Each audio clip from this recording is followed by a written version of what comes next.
Hey guys, welcome to part 5 of What If Naruto was a Sensory-Nin and became the head of Root. If you enjoy the video then like, share and subscribe and also comment your thoughts as it inspires me to make more such videos and remember to check out my playlist section for other interesting stories.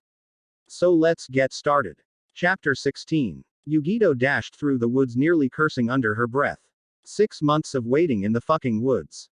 6 months of constantly evading enemy shinobi and witless civilians. 6 months of her life waiting for one shinobi to pass along her way so she could finally come out of the shadows and kill him. Then, just as all of her planning was on the cusp of bearing fruit, just as he collapsed from chakra exhaustion, a dog summoner of all fucking things interrupts her and snatches her mark literally from underneath her claws. She had ignored her pursuers to catch up to her prey, but they seemed content to harry her progress. The sheer amount of genjutsu that Minato was being forced to repel was keeping her focus from aiding Yugito with her sensory powers. Without Minato's assistance, her own sensory skills were barely strong enough to keep pace with the runt of a dog that was carrying Agent Konoha off towards Konoha. Except, they weren't going straight back to the village. Where are they going? She sensed one of the women finally catch up and she backflipped over a lunging snake and kicked her in the head. While she was disorientated, she kicked her hard in the side and sent her flying off towards a tree. She turned and stared the man down as he sprinted towards her with an arm outstretched and enshrouded with lightning. Yugito. She attempted to leap back, but one of the dogs erupted from beneath the earth and latched onto her leg with its jaws. Instinctively, she instead lifted up with her leg and kicked out, forcing the dog attached to her leg directly into the line of fire. The man immediately cancelled the attack and the dog disappeared into a cloud of smoke just as she spat 3 molten hairballs out at him. Nice. She grinned and leapt up into the trees and bolted off after the Jinchuriki. She had a lot of distance to make up. Now Anko. A tree branch she intended to land on disappeared, and as her momentum carried her back down to the earth, snakes struck out from all directions. Fucking summoners. She roared as her claws cut through the majority of serpents, but despite her best efforts one managed to sink its fangs into her thigh. It was quickly dispelled as her claws speared through its head, but the damage was done. This is a strong toxin, Yugito. I don't know if I can burn it from your system mid-battle. Do what you can. Minato. I need to catch up quickly, she just about howled in rage as the man reappeared. She knew that they were just trying to distract her, inconvenience her, stall her. She just didn't know why. The boy wasn't getting any closer to the village. He was being taken almost out of the way unless that was the point. Instead of making a break for the village and risking her catching up in that distance, they were running towards something closer. Like an outpost or a patrol. More reinforcements. Fuck. No, fuck. Minato. On it. A cloak of red chakra covered her body. The man in front of her ready to kunai and fearlessly stood in her way, but she snarled and leapt up into the air, higher than any normal shinobi could ever hope to achieve, and towards her target. As she sailed through the air, she twisted around to face the 3 enemies chasing her and quickly chained hand seals together. A flurry of blue fireballs launched from her mouth, bombarding the forest immediately below her and then onwards towards the enemy ninja chasing her. She twisted back as they neared the ground and rocketed off towards the dog and the boy. I can't let them catch up, Minato. I need to do something. I have an idea, but I know you won't like it. Single quote. You have no choice. Go ahead, Yugito. Yugito nodded and channeled her Biju's chakra into her arms. They shone red for an instant before the chakra ignited into blue flames. She pulsed her chakra and flared her arms, allowing the flames to shoot from her outstretched arms and bathe the surroundings in flame. Minato never liked her powers being used to destroy nature in such a way, but in times of peril she would allow for extreme circumstances. She sensed her pursuers freeze as they came upon her forest fire. They barely wasted any time before they started to circle the blaze, but it would keep them busy for a while. She kept her pace and allowed for another minute of adding flames and fuel to the fire before focusing on catching up to her target. The fire raging behind her and quickly spreading in every direction would soon be nothing more than a massive signal that a fight had taken place. The pillar of smoke would be seen for miles around them, and any idle Konoha patrol would investigate as soon as they could. It was truly a double-edged sword. Yet, it gave her enough time to close the distance. She leapt forward once more and finally saw the dog and the boy once again. With 2 strides she was on them. Her claws flashed out and scratched the dog as it leapt away. Look, lady. If you stop, I'll let you touch my paws. They're pink and supple. She could barely understand the diminutive pug as it spoke through its hold on the boy's vest. She hissed in agitation and leapt forwards with her claws outstretched. Shit. What she had hoped would be a quick end turned into a game of dog and killer cat that any other time she would have found some sick amusement in. But as the seconds ticked by and her mark kept getting dragged just out of her strikes time and time again was really beginning to piss her off. Her strikes became more desperate and she ignored Matabee's voice in the back of her mind begging her to stay calm. She ignored the smoke and flames slowly catching up to them and saw nothing more beyond the dog leaping to and fro in front of her. She'd kill them both if she had to. She jerked back as a snake shot up from below and nearly tore out her throat and howled as the dog took advantage of her distraction to race off once more. No. No. No. No. She swirled at the sound of laughter and saw the purple-haired kunoichi pumping a fist with a smirk on her face. She didn't hear Matabee begging for her to calm down. She didn't notice as red chakra slowly began to bubble up from underneath her skin. She didn't even notice as her target got further and further from her. Yugito only heard her opponent's celebratory outburst echoing in her ears and only saw her satisfaction at having thwarted Yugito's assault. Yugito felt the uncontrollable urge to muter her enemy rise from within her and found no way to deny it. The kunoichi finally noticed her stalking towards her slowly and paled in fear and froze. Good. She should be scared. Yugito was at least going to kill one Konoha ninja today. Oh fuck Kurenai. Get back. She swiped with her claws, blue flames licking along their edges and sought to cut her foe to ribbons. She felt numerous genjutsus attempt to subvert her senses but they could barely overcome the chakra-saturating Yugito. Those that did make it through were dispelled by Matabee, but Yugito was too oblivious to realize that.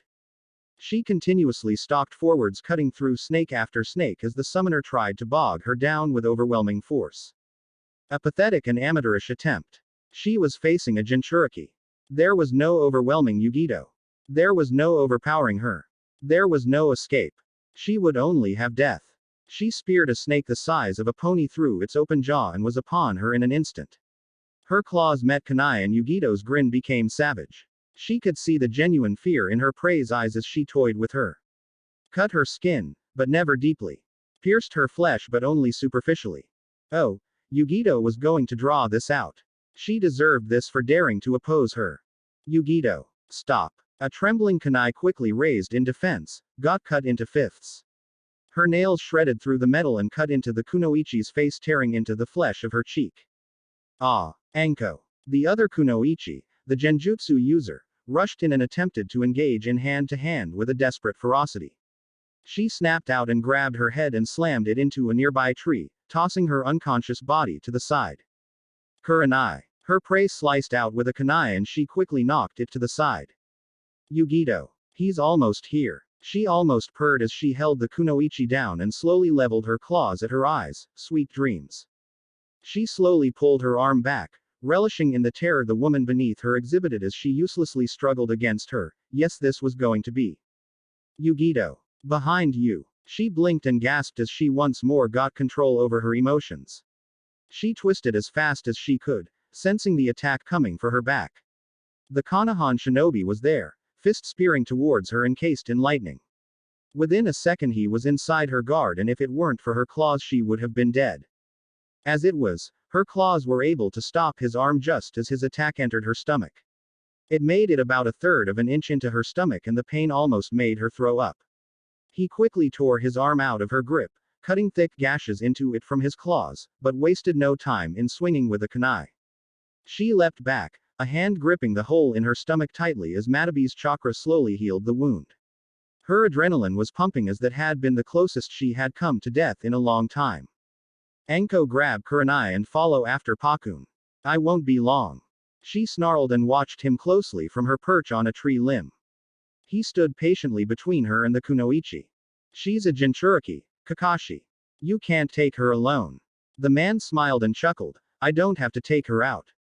I just need to hold her off long enough for you to reach that patrol that Pakun is heading to. Yugito could see that his words had greatly settled the kunoichi's anxiety.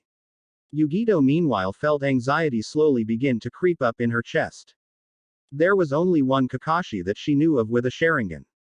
It seemed that she was facing Kakashi Hatake, the copycat ninja. He never moved as his last conscious ally took their third comrade into her arms and sprinted off. He made no move for several seconds as she slowly thought of a plan. She knew that in terms of chakra levels she far outshone him, but she didn't let that fool her. This man was one of the strongest shinobi Konoha had to offer. And Konoha, loath as she was to admit it, had some seriously strong shinobi. I don't see many options here, Yugito-chan. He was fast enough to keep up with you at one tail. Faster, even. Two might be able to match him, but if reinforcements arrive. But I'm still purging that toxin from your system and that chest wound will not be able to fully heal mid-fight. She bared her teeth at him in displeasure. Every second she hesitated was another second towards him gaining reinforcements. He stood his ground watching her every move, Sharingan lazily spinning in his eye. You could leave. You know that I wouldn't follow if you retreated. Believe it or not, but the kid would be happier with me and you if you left now and survived for another day. She snarled and spat her response out. If I survived. Do you really expect me to believe that you think you could kill me right here right now? All form of civility and kindness bled out of the man's stance as his Sharingan slowly furrowed into a scowl. Yes. We both know that he wouldn't like that. So leave, Yugito-ni. Tell the Raikage that you failed. It's better than you failing and dying before your next chance of success. Her claws slowly dug into the bark of the branch beneath her. Over and over she tried to run the odds of her being able to take him, the reinforcements, and kill her target and survive it. Again and again she tried to figure out what to do, and each time the odds of success were smaller and smaller. Time had become her enemy and Hatake knew that. He stood his ground. Blood running down his arm and pooling at his feet. His body tense and ready to fight at any second. Sharingan honed in on her position. She felt dissected. She began to feel as if he was reading her thoughts, as if that damn red eye of his was seeing through a window into her soul. He knew how intimidating he had become to her. He knew that she was cautious to engage, that she doubted she could win. He knew she had given up and knew she had before she even did. This isn't over, Hatake. I'd watch your back if I were you. Likewise. He smiled and gave her a wave. She had never been so infuriated. I'll let Konoha know that you made it out of this all right. Fuck you and fuck him. She yelled back before she turned and made her retreat. She'd have to run all night to make sure she wouldn't be followed and had to get to Kumo as fast as she could. I had to know that the Hokage would have more ammunition against him because of her failure. Fuck. Hiruzen quickly made his way through the halls of the hospital with a gait that made him seem as if he was in no actual hurry. The little politics that necessitated he always was in control could be quite irksome in stressful times. He made it into the emergency wing and walked past the hospital staff who stepped out of his way with bows of their heads. He walked up to the correct door and stepped inside to see 3 beds along the wall. Kakashi stood up from where he was leaning against the wall and stood before him. The man's arm was in a sling, but he didn't seem to be injured beyond that. Hiruzen leveled his gaze onto him. Report. What happened? Kakashi coughed into a fist and looked back to Anko, Kurenai, and Naruto. Anko and Kurenai both had bandages over their heads. Anko also had bandages wrapped up and down her arms. They were both sedated and sleeping peacefully. Naruto didn't have a single bandage on, but was connected to a multitude of IVs and wires monitoring him. Extreme chakra exhaustion. The boy had spent almost every iota of chakra that he possessed in his flight from Kurigakure back home. Hiruzen could tell that Kakashi was proud, and not just of the boy. The 2 Tokobutsu Jonin had assisted him in fighting off a Jinchuriki. That was certainly a mighty achievement, and one that told him their full promotion would be soon incoming. From what I can tell, Naruto was traveling by himself when he was ambushed by Yugito-ni, the Jinchuriki of the Nibi. There was no sign of Yugura with him. Hiruzen's heart relaxed in his chest. The last thing he needed was for Yugito to have seen Yugura in Naruto's company. Very good. Continue. I sent a clone to survey the battlefield. It seemed that she began with long-range artillery. From the look of his tracks, it was a few close calls. She then funneled him into her kill zone and chased him, then he stopped running to face her. He got a good blow in, judging from the blood. If it were anyone else, he would have managed to escape or at least recover on his own. He collapsed due to chakra exhaustion, and that's when me and my team reached the two of them. I managed to surprise her with my dogs, and Pakun grabbed him and ran off. We engaged, Anko and Kurenai became incapacitated, and I barely managed to scare her off. Hiruzen sighed and pinched the bridge of his nose. Good job. Recommendation of mission rank for you and your team. High A rank. Easy. Very well. I'll fill out the paperwork. And Naruto? What have the doctors said? Well, his personal doctor is out on leave right now, but the temporary medic Nin said that his recovery may take a few weeks. A few weeks. He's never been in the hospital for that long. Kakashi nodded grimly and scratched his arm. If he weren't an Uzumaki, or even a Jinchuriki. Yes, well, I guess I shouldn't be surprised. You should go and get some rest, Kakashi. I'll stay here. You can come relieve me tomorrow. Understood, Hokage-sama. He patted Kakashi's shoulder before he left.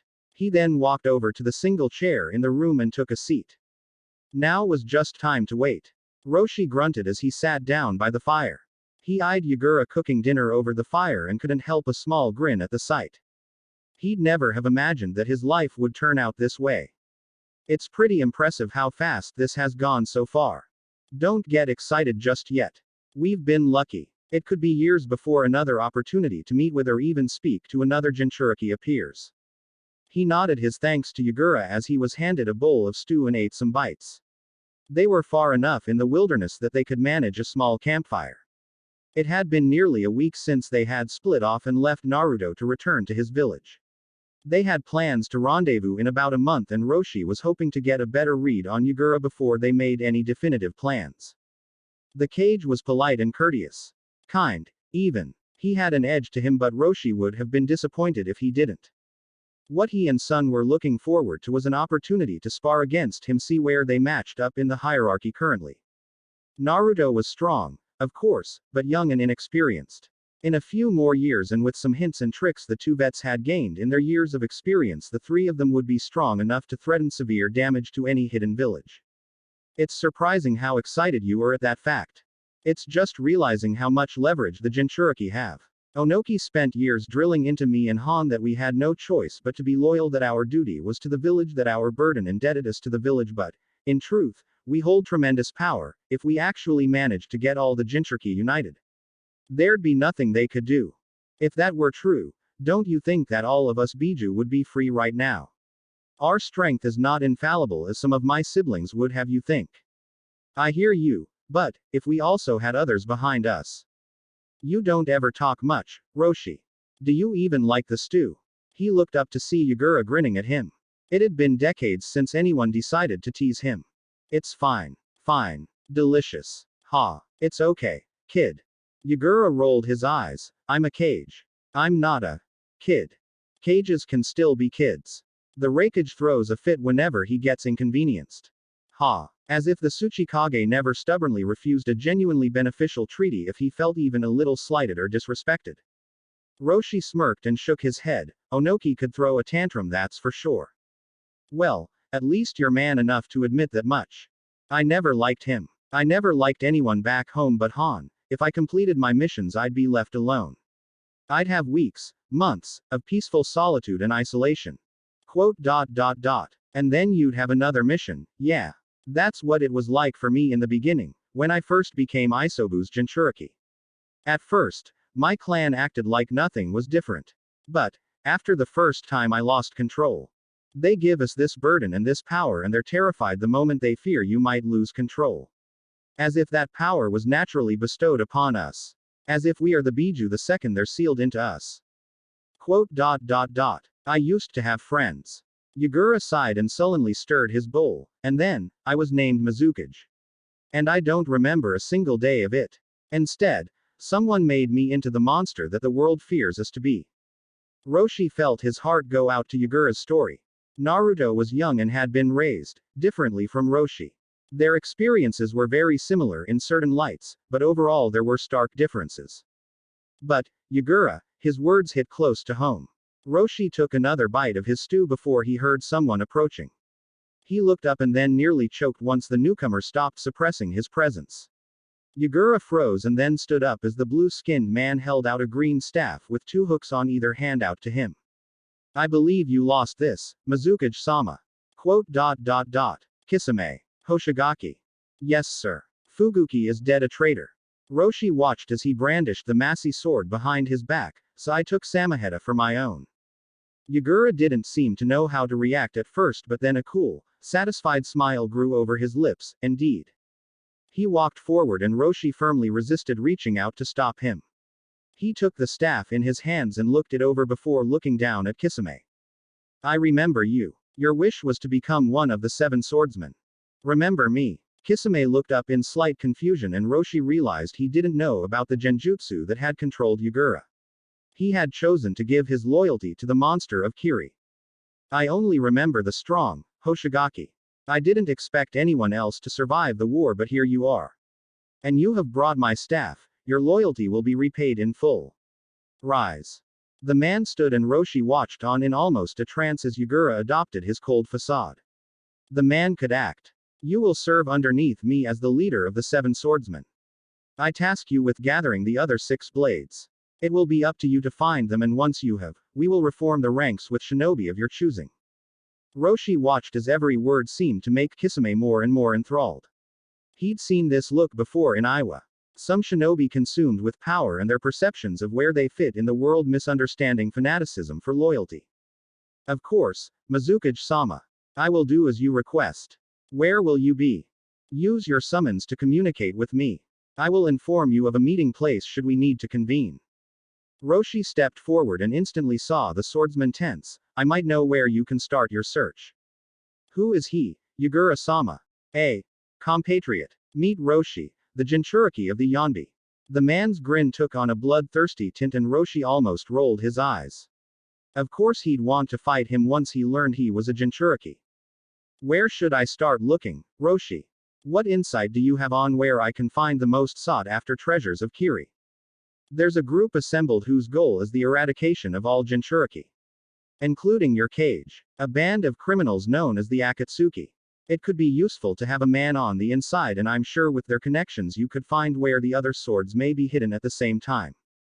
The man's smile grew even wider. Roshi blinked as he realized all his teeth were literally sharpened to points. Holy fuck, he was a fanatic. Please, tell me more about this, Akatsuki. Hinata looked over at Sai as they were packing up their notebooks. School had just gotten out and she had been working up her courage all day to ask Sai for a favor. Well, actually, she had been working up her courage for the past 3 months to ask Sai for this favor. Honestly, she just wanted to see if he would like to, as her friend, train with her after school sometimes. Sakura and Ino trained together all the time. At least, they did a little training and then they'd gossip about boys or other girls, and Hinata never really felt like she progressed in training with them and didn't really like the topics of their chats. A lot of the time it was just talking about people they didn't like. Like Sai. Besides them, most of her friends were boys and they either didn't train together after school or they didn't want to train with her after school, and normally, she wouldn't want to train with boys. She just felt like they'd think she was weird. Well, the other girls beside Ino and Sakura thought she was weird anyways. She knew everyone thought she was weird. Everyone except for Sai. That's why she hadn't given up on the idea and let her courage build and didn't try to fight it down. Sai didn't think she was weird. He was just about to be done packing up his backpack, so she barreled through her anxiety and started speaking. Sai. He blinked and looked at her. Yes, Hinata. Quote. Ah, that is, would you? Would I? Would you like to, He didn't rush her. He didn't mock her. All he did was just stand there patiently listening, and she just appreciated that so much.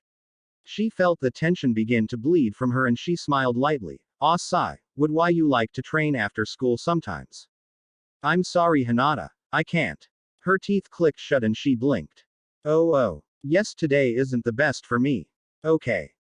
Tomorrow. Sai looked at her and she could tell that he wasn't going to say yes. But, that was weird because Sai didn't do anything after school.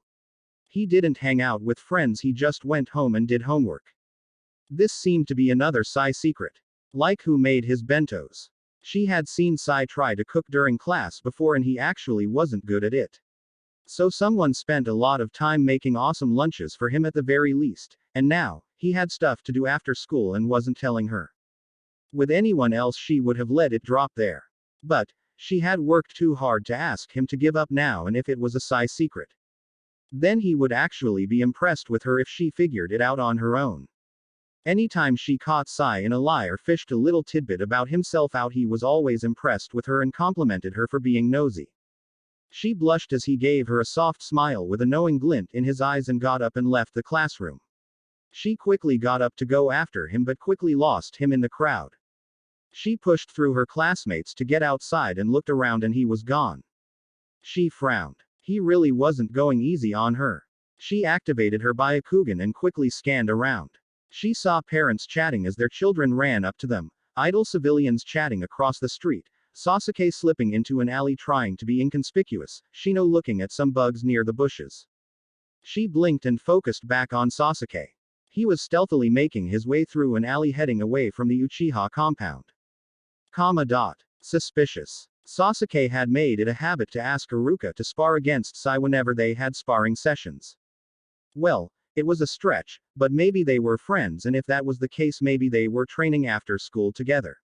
If Sasuke wanted to train with Sai and was being sneaky, then maybe Sai had promised not to tell anyone else. If he couldn't tell her, then the only way she could be invited was if she found out about it herself. Before she could even think about it any longer, she was already off following Sasuke. She was not quite as sneaky as him, but thanks to her eyes she didn't need to be stealthy to not alert him that he was being tailed. His path was twisted and long, but eventually he came up to a training ground that seemed to be abandoned. Lots of overgrown plants and the like, and Sai. He was sitting there waiting, and as soon as Sasuke showed up they started sparring against each other and Sai was winning. She knew it. She knew it. Sai wasn't some weirdo. He was a prodigy. He was smart and strong and her best friend. Without realizing it, she had walked towards them, and when she came closer Sai stopped mid-fight to look at her. He smiled politely and nodded his head at her. Sasuke turned and glared at Sai when he saw her. Why is she here? Did you tell her about us? Not at all. It appears, Sasuke, that you were followed. Impossible. He's right. You entered the alley across from SCH school and then you followed me. He walked up to her and got in her face, trying to scare her. Her stomach twisted and flipped and she thought she was going to faint, but she had thought about this for so long and there was no one else she could train with, and Sai was her friend, and Sasuke didn't even care about having friends. He's my friend and I wanted to train with him after school. He scoffed and she felt a dim anger at being dismissed so openly. Maybe her dad was right that Uchihas could be smug little. If you want to train with us after school, that's fine. You're more than welcome to, you just have to be BNN nice. What? She gathered her courage and walked to stand beside Sai. Sai hasn't told me to go, which means he thinks it's a good idea for both of us to train with him. That means that he thinks we'd both grow from training together. You can't even beat Ino. He crossed his arms and she could see his disdain. You'd just hold me back. She felt her resolve harden and she took up a fighting stance. Then teach me what he's taught you so I can beat her. Sai finally spoke, and it was as softly spoken as ever. Sometimes the best way to learn is to teach. Sasuke, her idea has some merit to it. She watched as he rolled his eyes and took up his fighting stance. She was doing it. She was really going to spar against Sasuke Uchiha willingly. I will not be going easy on you. Gee, good. She couldn't manage to say anything else, as scared as she was. Hopefully, this wasn't a mistake. These long months had dragged on for Itachi. Orochimaru was a trying partner. The man wanted to kill him, that much he knew. It seemed now that it was finally time for him to strike, judging by the snake wrapped tightly around his torso and lifting him up into the air. Are you aware of my goals, Itachi? I've felt that you've been keeping me at arm's length ever since we became partners.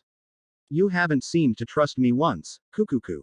A small smile pulled the corner of his lips. It was finally time to put the snake in its place. That's your weakness, Orochimaru, your arrogance. With that the genjutsu broke, and Orochimaru realized that he was frozen in place, standing right before him. Helpless. Vulnerable. Outclassed. Impossible. Is your NNGH genjutsu really this strong?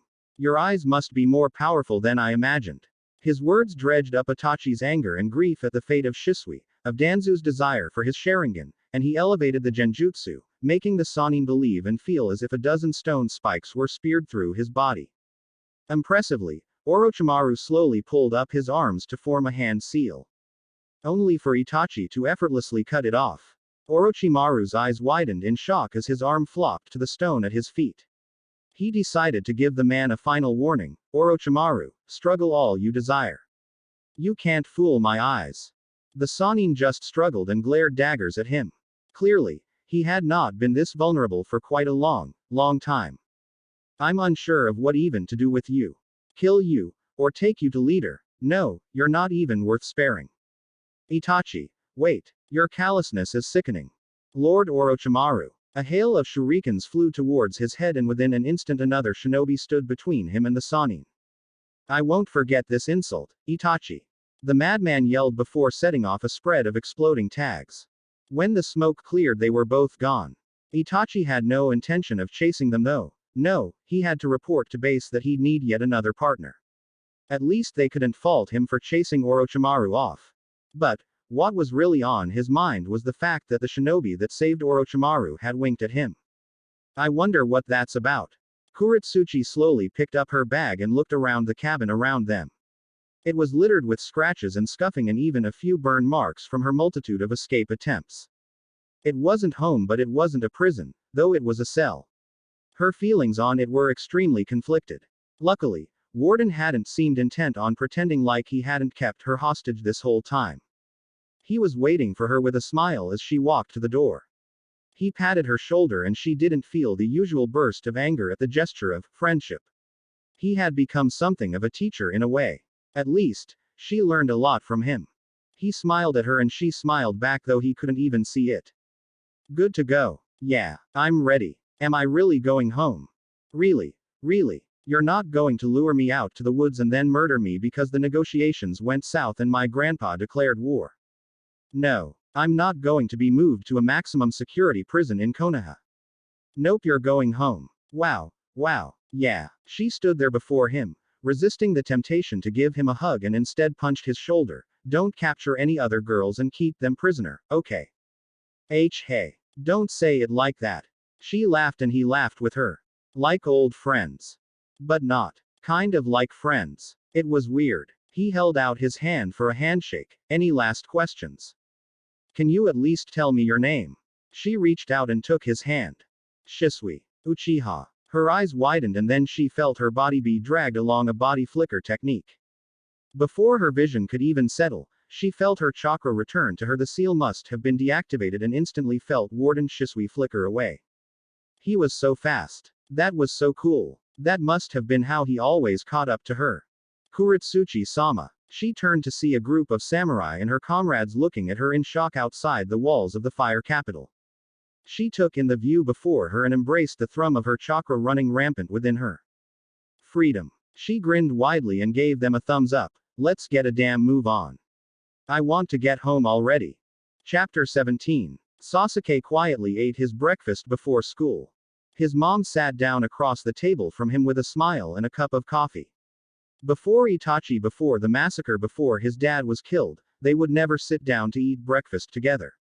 Fugaku would grab food and head out, Itachi would grab a bite before heading out and Sasuke would have to eat his breakfast on the walk to school, but now his mom made it a point to make enough time for the both of them to have breakfast and dinner together every day.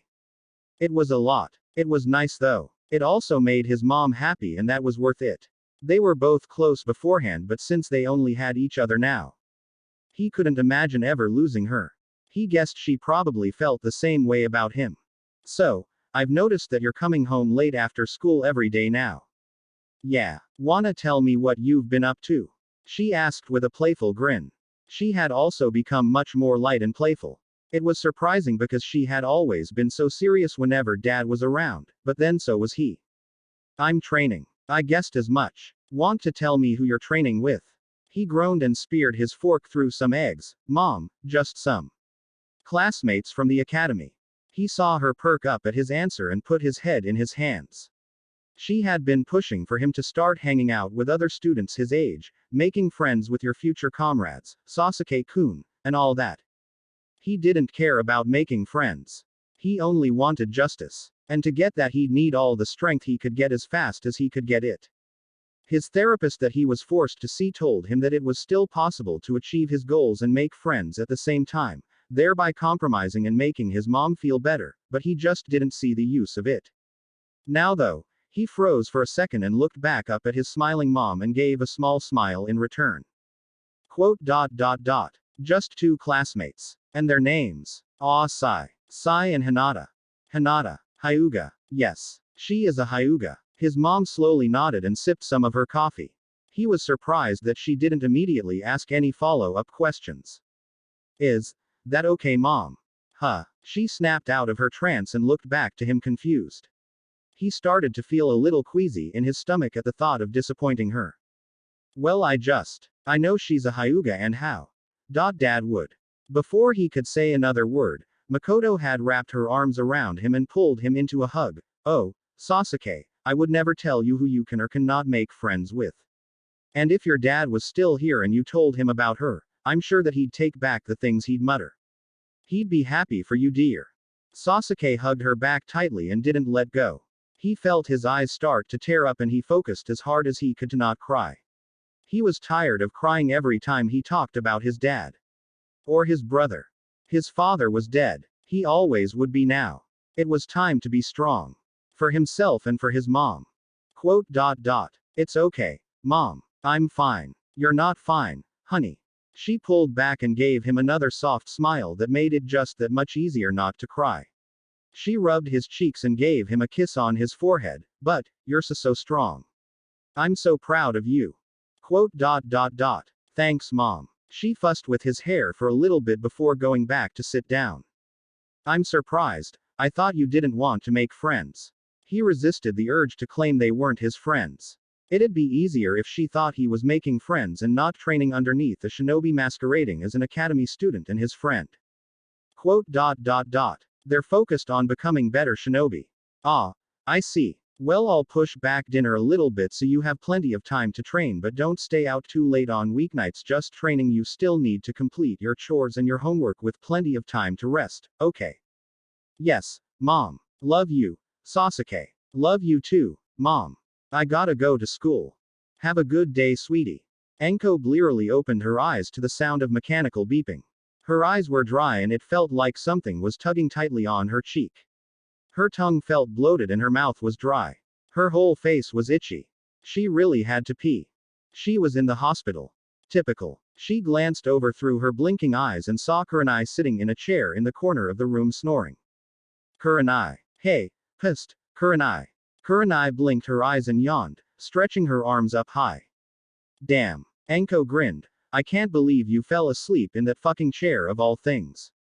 Well, I wanted to look over you too. Enko looked to the bed next to her and saw Agent Konoha Naruto sleeping soundly in the bed next to her. His mask was on and for some reason that made her angry. Couldn't they just let the kid sleep as himself? Enko. I'm just saying. I get that he's Anbu and all. Enko. Just fuck. Let him fucking sleep with his mask off. They can't get it off. He's holding it in place with his chakra, subconsciously. Oh. Her anger swiftly deflated, letting Enko feel drained. She must have really needed the bed rest if that little fit got her this tired. You could have always just gotten in my bed if you needed to sleep. She laughed as Kurenai exaggeratedly rolled her eyes at her. Quote. Is the kid gonna be okay? Kurenai shrugged and gave a soft sigh. The doctor said that it would take about a week or so more to know anything for sure. He should have died, but with his status and his lineage apparently it's hard to predict. He's in a coma, but he could come out of it any day now. Quote. That's fucking awful. So all we can do is wait. Yup. Fuck. Enko tried to sit up but fell back down onto her pillow. She felt her face sting at the movement and she reached up and felt heavy bandages that were soaked through in the middle. Enko, be careful. She got you really bad and it's probably going to scar. My face. That bitch. I'm gonna kill her. Kurenai laughed and gave her a look. One that both pissed her off and made her want to grin as wide as she could at the same time. Kurenai always confused the hell out of her emotions, but she couldn't help but want some more. Enko. It's going to be okay. It will be some light scarring. Well, As long as I'm still just as good looking, it could have been worse, I guess. Kurenai glanced at the comatose Naruto and Anko felt a spear of guilt. It could have been so much worse. Is Kakashi okay? Fine, he managed to scare her off from further conflict. Holy shit. He intimidated a Jinchuriki. Yeah, I think he should have tried to kill her though. Why? Because now, Kumo knows their mission failed. They'll be ready for whatever Hokage-sama throws at them. Anko grimaced at the thought. That won't be fun. Orochimaru had never been weaker. That was the thought that kept going through Kabuto's head as he worked to save the snake Sannin's life. He had never been weaker than he was right now. Every drop of blood that leaked from his arm made his body weaker still. He truly had the opportunity to end his life right here. It took everything he had learned with Naruto to not reveal any thoughts of murder or betrayal that he was struggling with. For even if he decided to strike, Orochimaru wouldn't meekly die. He would fight until his last gasping breath. Even then, Kabuto's fight wouldn't end, for the Sound 4 stood guard right outside. Kabuto still couldn't decide if that was because Orochimaru's trust in him had shifted or if he suspected some other peon willing to take advantage of their master's weakness. I'm nearly done, Orochimaru-sama. Thank you, Kabuto-kun. You will be rewarded for this. You're lucky that I'm a patient man, otherwise you would have died this day, Orochimaru. I promise myself this, I will be the one to truly kill you. With the promise made, Kabuto felt a burden fall off his shoulders. Naruto wouldn't stop him now, wouldn't force him to break a promise. A loophole that he would be sure not to abuse in the future, but, for this, it was worth it. He continued his work in saving Orochimaru's life, but he was not as careful or gentle as he entirely could have been. The Sannin wouldn't ever claim that he had suffered during the procedure out of pride, but Kabuto couldn't enjoy his position too much. As with everything, it was a balance on a knife's edge. How much insult he could get away with. It was truly quite a rush. The rest of the procedure passed relatively quickly, and Orochimaru wasted no time in sitting up in the hospital bed, cradling what was left of his arm to his chest. I assume you have prepared a new body for me. Of course, Orochimaru-sama. Good. How many replacements do we have prepared? 3, sir. 2 offer nothing too impressive. Damn him, damn that Itachi. If I had managed to get my hands on his eyes, my timetable is ruined. I may never be able to get his body now. He'll always be ready for me, waiting. His younger brother survives the massacre in Konoha. Come again. Itachi has a younger brother, Sasuke Uchiha, who at this point is in the academy in Konoha. The yellow, serpent's eyes of his master pierced him with an unnerving gaze. How do you know this? Kabuto shifted up his glasses with a hand and a knowing grin on his face. I figured it couldn't hurt to look into future recruits in my time in Konoha. I kept tabs of all the clan heirs and next generation of shinobi in the event that information would be useful. He picked up a nearby folder and set it on the table beside Orochimaru. The man, predictably enough, snatched up the folder with his remaining hand and quickly sifted through all the reports he'd missed since he'd been gone. His stint in Akatsuki hadn't been long, per se, but Kabuto had been very busy in his absence. We lost 23% of functional shinobi from this base. Some of the experiments required additional volunteers. He quickly flipped to the pages detailing the clan heirs of Konoha without further comment. His own disinterest in human life blinded him to the fact that half of those shinobi had been loyalists that he had carefully weeded out and executed in the shadows of the base. Since he'd never ask about them, he would never know. Sasuke. Yes. Perhaps he will be a suitable replacement for his brother. Imagine Itachi's face if I'd confront him in the facade of his brother. A brilliant vengeance, yes. He set the folder down and leaned back into his pillows with a sigh. Fantastic work, Kabuto-kun, you've done me proud. Signal the Sound 4 to go and fetch me a new vessel. And then, I wish to know more about Sasuke and how best to tempt him to my camp. It will be difficult to take him from inside Konoha, especially with the Uchiha matriarch looking over him, so I will need him to come to me. You will return to Konoha and be my eyes amongst the village. He knelt and bowed his head. As you wish, Orochimaru-sama. He rose and left the room. The Sound 4 straightened up as he looked to Saken. Orochimaru-sama desires a new vessel be brought to him. I would suggest Subject X-23, in CELL 42.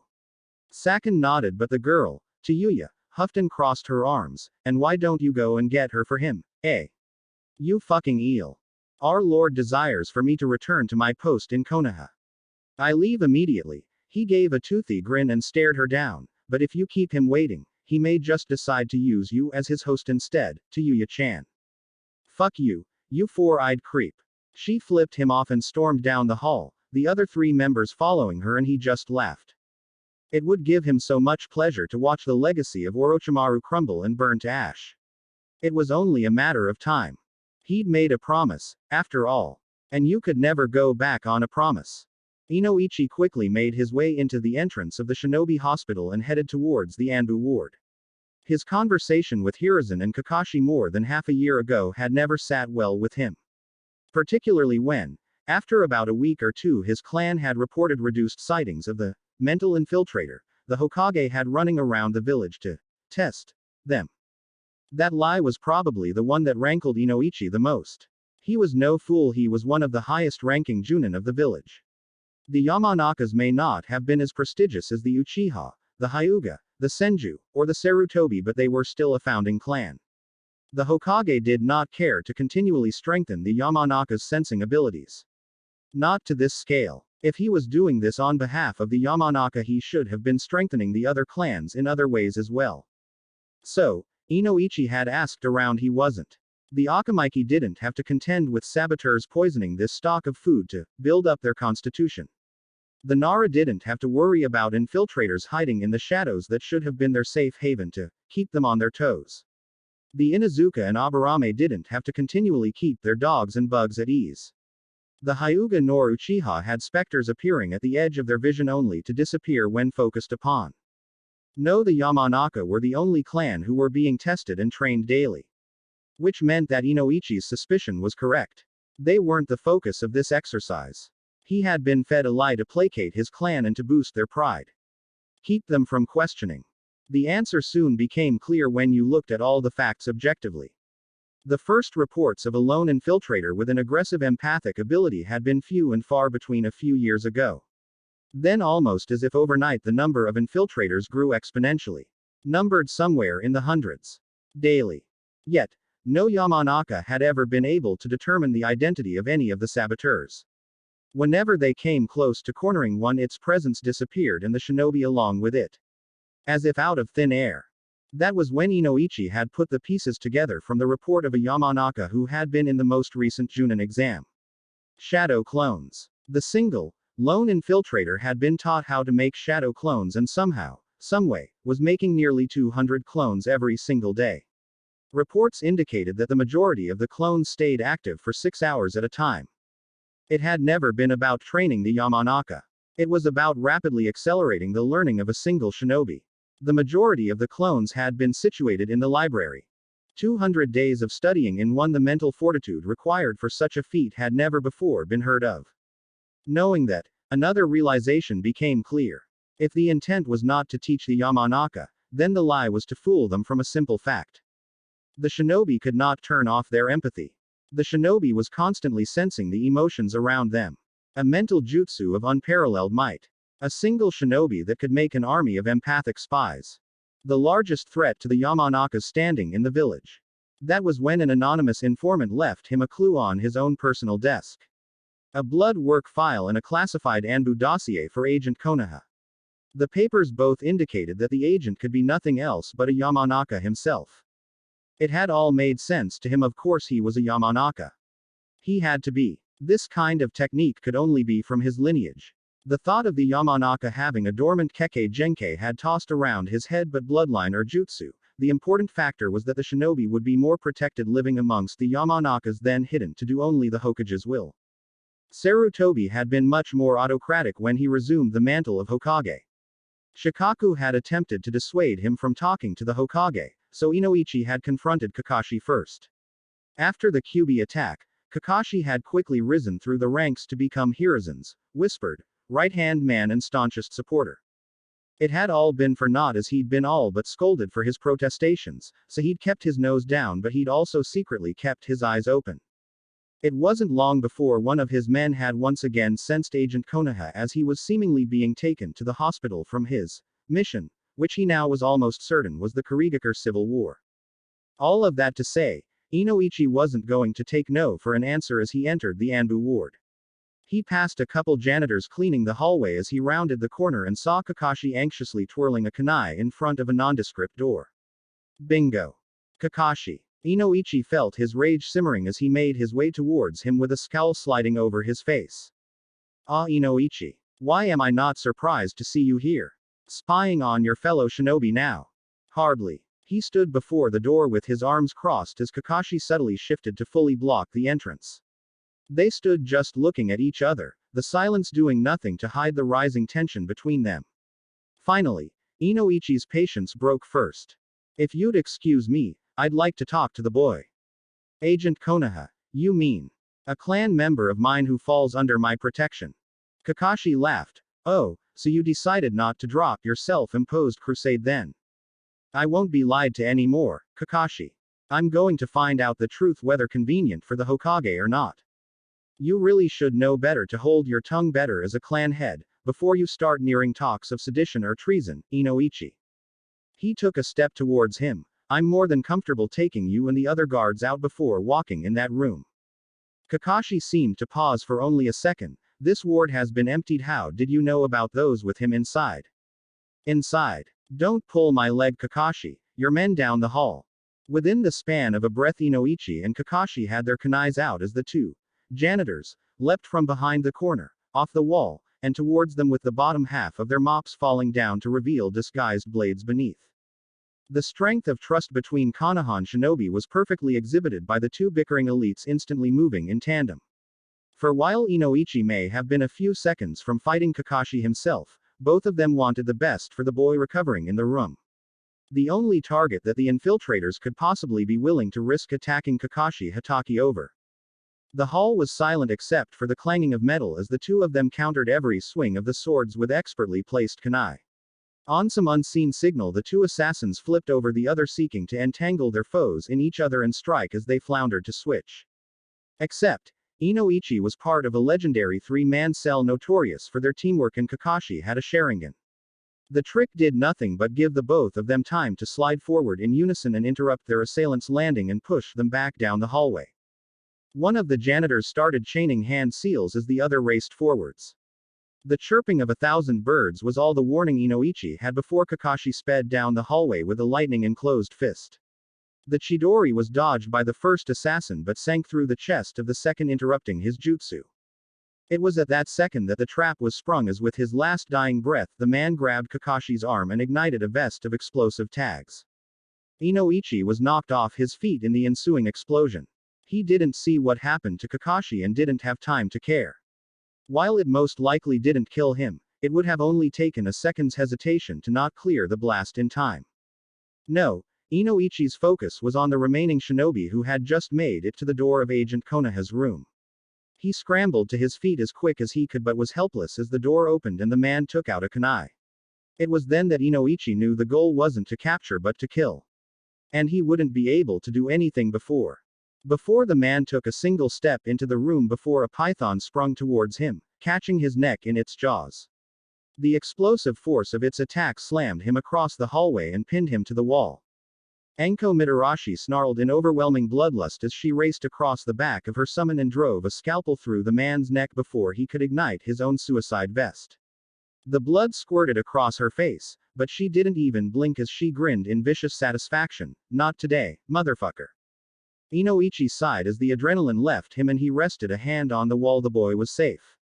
The snake disappeared in a cloud of smoke, dropping the kunoichi and the body down to the floor. Before he could even think to walk into the room, he felt a hand rest on his shoulder. We're going to have a talk about his, Inoichi.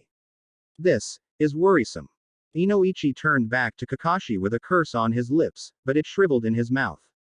In Kakashi's other hand was the severed head of the suicide bomber, and he felt an icy chill settle in his stomach. The man was a Yamanaka long thought dead. Now, it seems, he truly was. We are going to have another talk with the Hokage involved then, Hatake, because this is getting out of hand and feeling more and more like a conspiracy against my clan. Hinata hit the ground with a yelp of pain as her ankle twisted beneath her. Sasuke scoffed and walked back to his starting position as she slowly and weakly got back up. After beating him in the quiz, Sai decided to spring on them. She got to decide what the training was for the rest of the day. Sai had repeatedly told her that one of the biggest things she lacked was experience in taijutsu. So that's what she had decided on, sparring Sasuke hand to hand for the rest of the day. Of course, the Uchiha thought fighting her beneath him and a waste of his training time. How will helping her help me? If she can't find the will to stay in the fight and see it through, then sparring against me isn't going to help her. You have a point, but not the one you think, Sasuke-kun. Sai turned his smile to her and gave her a nod. You'll spar for as long as you can, will it, Hinata?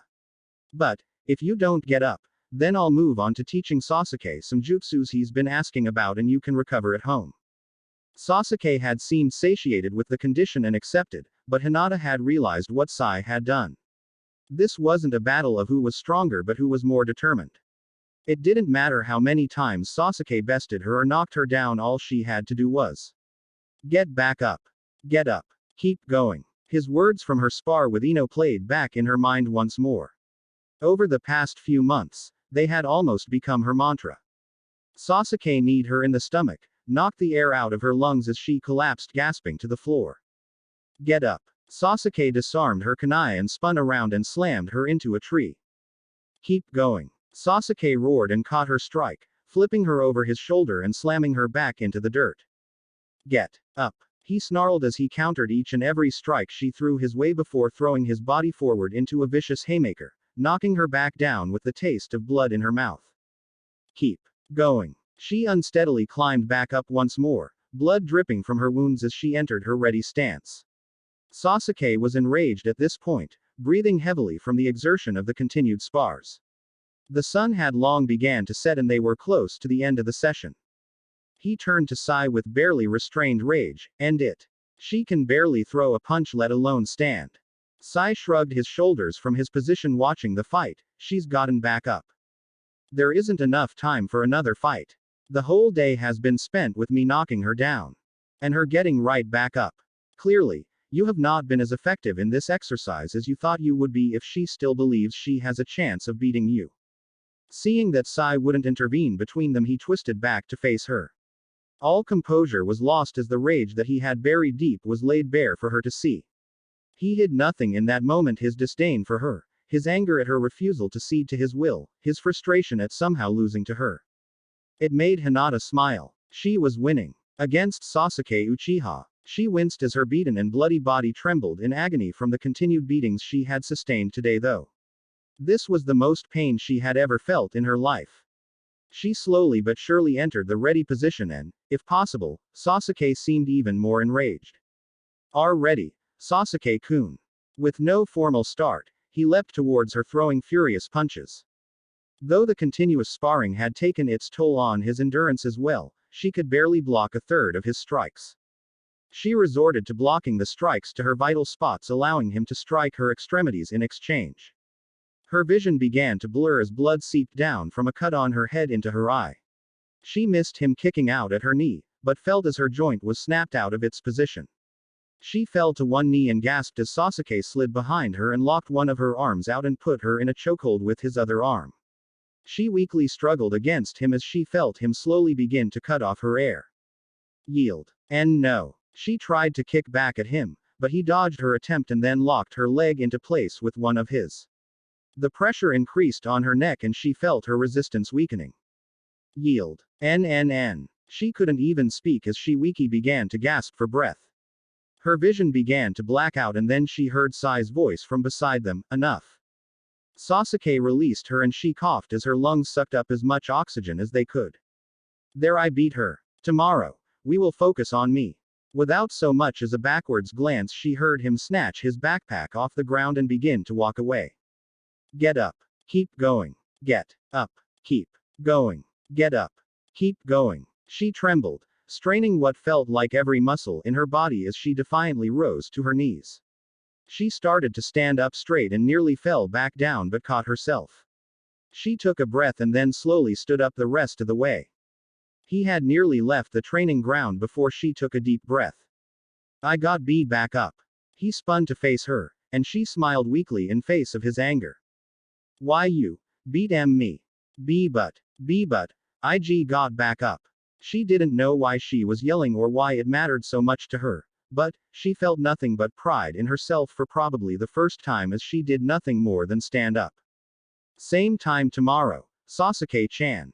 Sai yelled out to him as he stormed away. Perhaps she won't last as long tomorrow. She smiled as Sai pulled out a roll of bandages. Good work, Hinata-san. Perhaps, tomorrow you yield after a round or two. She bowed her head. Why yes, I don't know if I could do this again tomorrow. No, perhaps not tomorrow. But, when your body is healed, you have the strength to do it again. Thank you, Sai-kun. Thank you, Hinata-chan. Now, let's get those wounds bandaged before your father starts asking questions about what you've been up to. Thank you, Tsuchikage-sama, for saving me. It was one of the few times that her grandfather had allowed her to embrace him, but both him and her father were more than a little emotional at her return.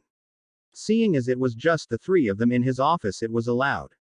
Of course, dear. Of course. We wouldn't leave you to those Konohans for long. What do you call 6 months then? She thought but kept from expressing. She hadn't known exactly how long she had been held captive but knew it was definitely longer than a month or two. On the trip back home she had asked her escort about what she had missed and had conflicted feelings about why it had taken so long to secure her release. Her grandfather refused to be seen as weak or taken advantage of even to save her. Before her capture she would have agreed, even with that choice, that decision. But he was her grandfather. And it was complicated all around. She was so conflicted. She tried to keep it out of mind as she just enjoyed hugging her family and the feeling of freedom. After a while she had lost hope that she was going. We'll talk about what happened in your debrief at the end of the week. For now, you should go and get a medical evaluation. Very well. Tsuchikage-sama, when do you think I can be back on active duty? I want to do some good for the village. Pay back what it's cost to save me. He smiled at her as always and patted her cheek. All in due time, child, for now rest. We'll talk more details about when you can be approved for missions again in due time. She bowed her head and walked away with her father. She tried to enjoy the conversation as they left, but something about what her grandpa had said was irking her. What does he mean? Approved. Chapter 18. Hiruzen was convinced that he had insulted some spirit or had some curse set upon him during the very short period when Minato was Hokage and he was retired. It seemed that the position of Hokage was filled with much more turmoil, strife, damage control, and stress that it was in his first term. Would it be in bad taste to just promote Naruto-kun, now? If we can have child soldiers, would a child leader be too bad? He quietly sighed as his spirits sank even further. I'm never going to be able to retire at this point. He refocused as he finished reading the debriefing in his hand and looked up at Inoichi and Kakashi sitting across from him. You two seem to have a habit of getting into arguments and then coming here to have me mediate them. Kakashi chuckled and Inoichi scoffed. Hokage-sama, I would rather we not attempt to defuse this situation with humor. This is serious. Clearly. He threw the folder onto his desk and tapped a finger on his desk. You are also clearly not going to let this matter go, are you, Inoichi? Affirmative. He watched as the tension in the two shinobi slowly began to build to the surface. Both trying to protect the same boy and somehow working against each other until another group threatened Naruto. He hadn't wanted to involve anyone else directly. Too many people knowing a secret only increased the odds of the secret getting out, but Agent Konoha wasn't a secret anymore. The massacre of Shadow Valley. The Kiri Civil War. The Kumo assassination attempt. Almost every great nation had had close interaction or exposure to the boy at this point, and they had learned important pieces of information. Gods forbid they ever put their information together. Iwa had his face, Kiri his fighting style, and Kumo could very well guess he was the Jinchuriki if not outright assume it. No, the time to hold all his cards to his chest was gone. It could even do them all some good if Naruto had more people he could count on. Anbu. Secure the perimeter. 20 minutes. S-rank information exposure. The Anbu in the room vacated immediately to protect the sensitive information he was about to impart. Kakashi somehow both tensed up and sighed in resignation, and Inoichi gave him his complete and undivided attention. This doesn't leave the room. Forgive me, Hokage-sama, but I am familiar with the protocol. I understand what this means. He forgave the man the insult and nodded his head. He tried to decide how best to explain the situation and decided the beginning was the best place. Agent Konoha is not a Yamanaka. Give me a moment, I still see you don't believe me. He is not a Yamanaka. It's impossible. Naruto Uzumaki is the operative code named Agent Konoha. Inoichi blinked and seemed surprised. The Jinchuriki. Yes, the Jinchuriki. Son of Kushina Uzumaki, the only one who could have survived the Kyuubi's might. Kushina. Then you mean. Yes, Agent Konoha is the son of the fourth Hokage. That took the wind out of Inoichi's sails. He sank back into his chair and Hiruzen knew he had finally convinced the man that he was not hiding a stolen child of his clan from him. Then his powers, where did they? Exactly where you may guess, the fox decided to bequeath young Naruto with a gift. He decided that he would rather attempt to peacefully coexist with young Naruto. He and young Naruto are now, as Naruto describes them, best friends, if not brothers. Best friends. With the nine-tailed fox. And he's an Anbu agent. The demon massacred our village and the Kyuubi was ensnared in a genjutsu upon his release. Naruto has also brought up that for his tenure inside Kushina Uzumaki, he was chained and impaled into a rock with nearly a dozen stakes. While effective, I would think even you could empathize that anyone subjected to that treatment would have a lot of rage and seek retribution against the group that interned them into that prison, wouldn't you say? Well, the clan head seemed at a loss for words at that. It had taken Hiruzen himself a long while to admit to himself that perhaps the ethics of the Jinchuriki were not as harmless as the majority of the elemental nations regarded them as. It's apparent that the tailed beasts are not as monstrous as our forebears would have had us believe. Take that as you will. Naruto is perfectly safe and trustworthy. Kakashi nodded. He's done more good for our village in the past few years than many of our troops put together. Surely you noticed a decrease of spies in T&I. Kakashi is right. While Naruto is in the village doing his sweeps, any espionage attempt is doomed to fail. While they may have slipped back in these past few months, as soon as he awakens, our village may very well be the most secretive of the great nations. So, his empathy is a result of his status as a Jinchuriki. Correct. Then, the blood report. Unequivocally false. It was a forgery. By who? I do not know. Naruto's presence was absent from the village at the time, and while it's not impossible a spy from Iwa or Kumo infiltrated in that timeline and forged that document, it is highly improbable. I'm thinking Danzo. Kakashi said as he pulled out his smut and started reading. It seemed that now that Inoichi was on their side, his interest in the meeting was waning. Naruto has confided in me that he senses nothing to lead him to suspect Danzo of foul play. Before he left, he stopped by to pay my old teammate a visit and informed me that there was no new sign of deceit or subterfuge in him. There is also the possibility that this is the work of Orochimaru. Inoichi grimaced and shook his head, and the two assassins in the hospital. One of them was a Yamanaka. Indeed, we weren't able to identify the family or clan of the other assailant, but with one of them being a Yamanaka, a member of the village, it only makes me more certain that it was an inside job or committed by someone with an extensive knowledge of the inner workings of the village. Like Orochimaru. Kakashi guessed. Correct. I see. Inoichi frowned and Hiruzen felt how tired this whole ordeal had made him. The boy had been the target of 2 different assassination attempts back to back. If he wasn't even safe in the village, then he wasn't safe anywhere. Agent Konoha had quickly distinguished himself as a rising star of the village and that made him its biggest target. I would like to have a request, Hokage-sama. Oh. If Konoha Naruto ever takes on a genin team or an apprenticeship, I would like to volunteer my daughter, Ino, to learn underneath him. I feel like he would be able to teach her in ways no Yamanaka could prepare her. Ah. I will take it under consideration, Inoichi-san. Inoichi stood and gave a bow before he left the room. As soon as the door opened, the Anbu waiting outside returned, but Hiruzen was considering Inoichi's request. The boy seemed comfortable risking his own life to achieve his dreams, but his protective instincts were something else entirely. He is a Jonin now. Perhaps this could just work. Life was all about change. One minute you are a prodigy of an elite clan in a great nation, and then you find out your clan wants to start a coup. One minute you unlock the next step of your dojutsu's evolution and one of your eyes is stolen from you. One minute you are fighting alongside your brother in arms and best friend, and then the next month you tell him to kill you and take your last remaining eye and keep it safe. One minute you are falling to what you think is your death, only to wake up later, blind, and find out your best friend is on the run as a terrorist and mass murderer.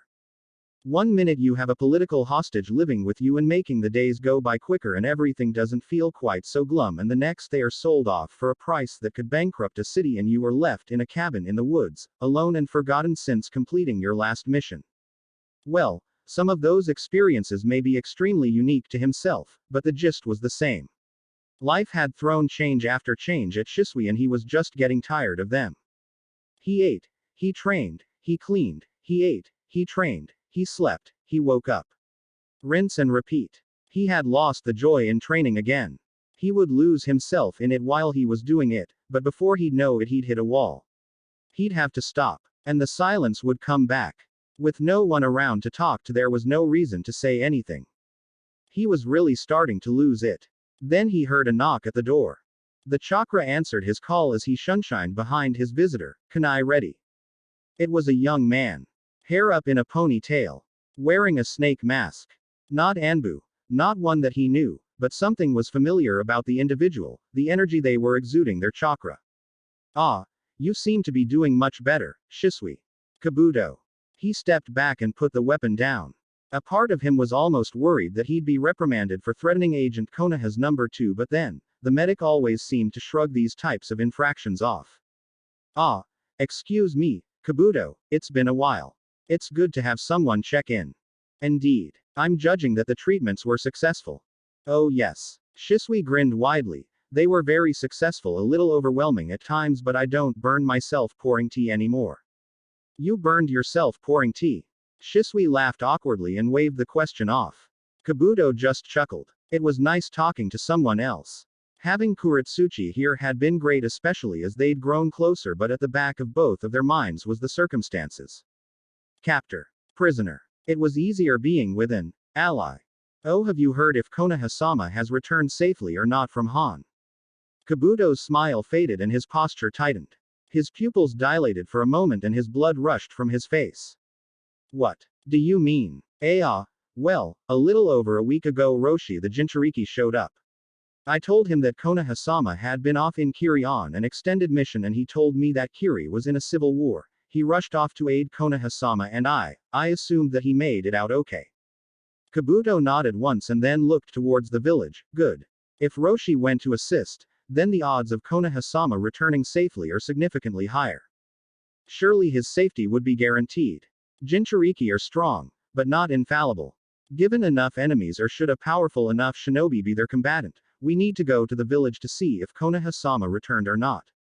You want me to come with you?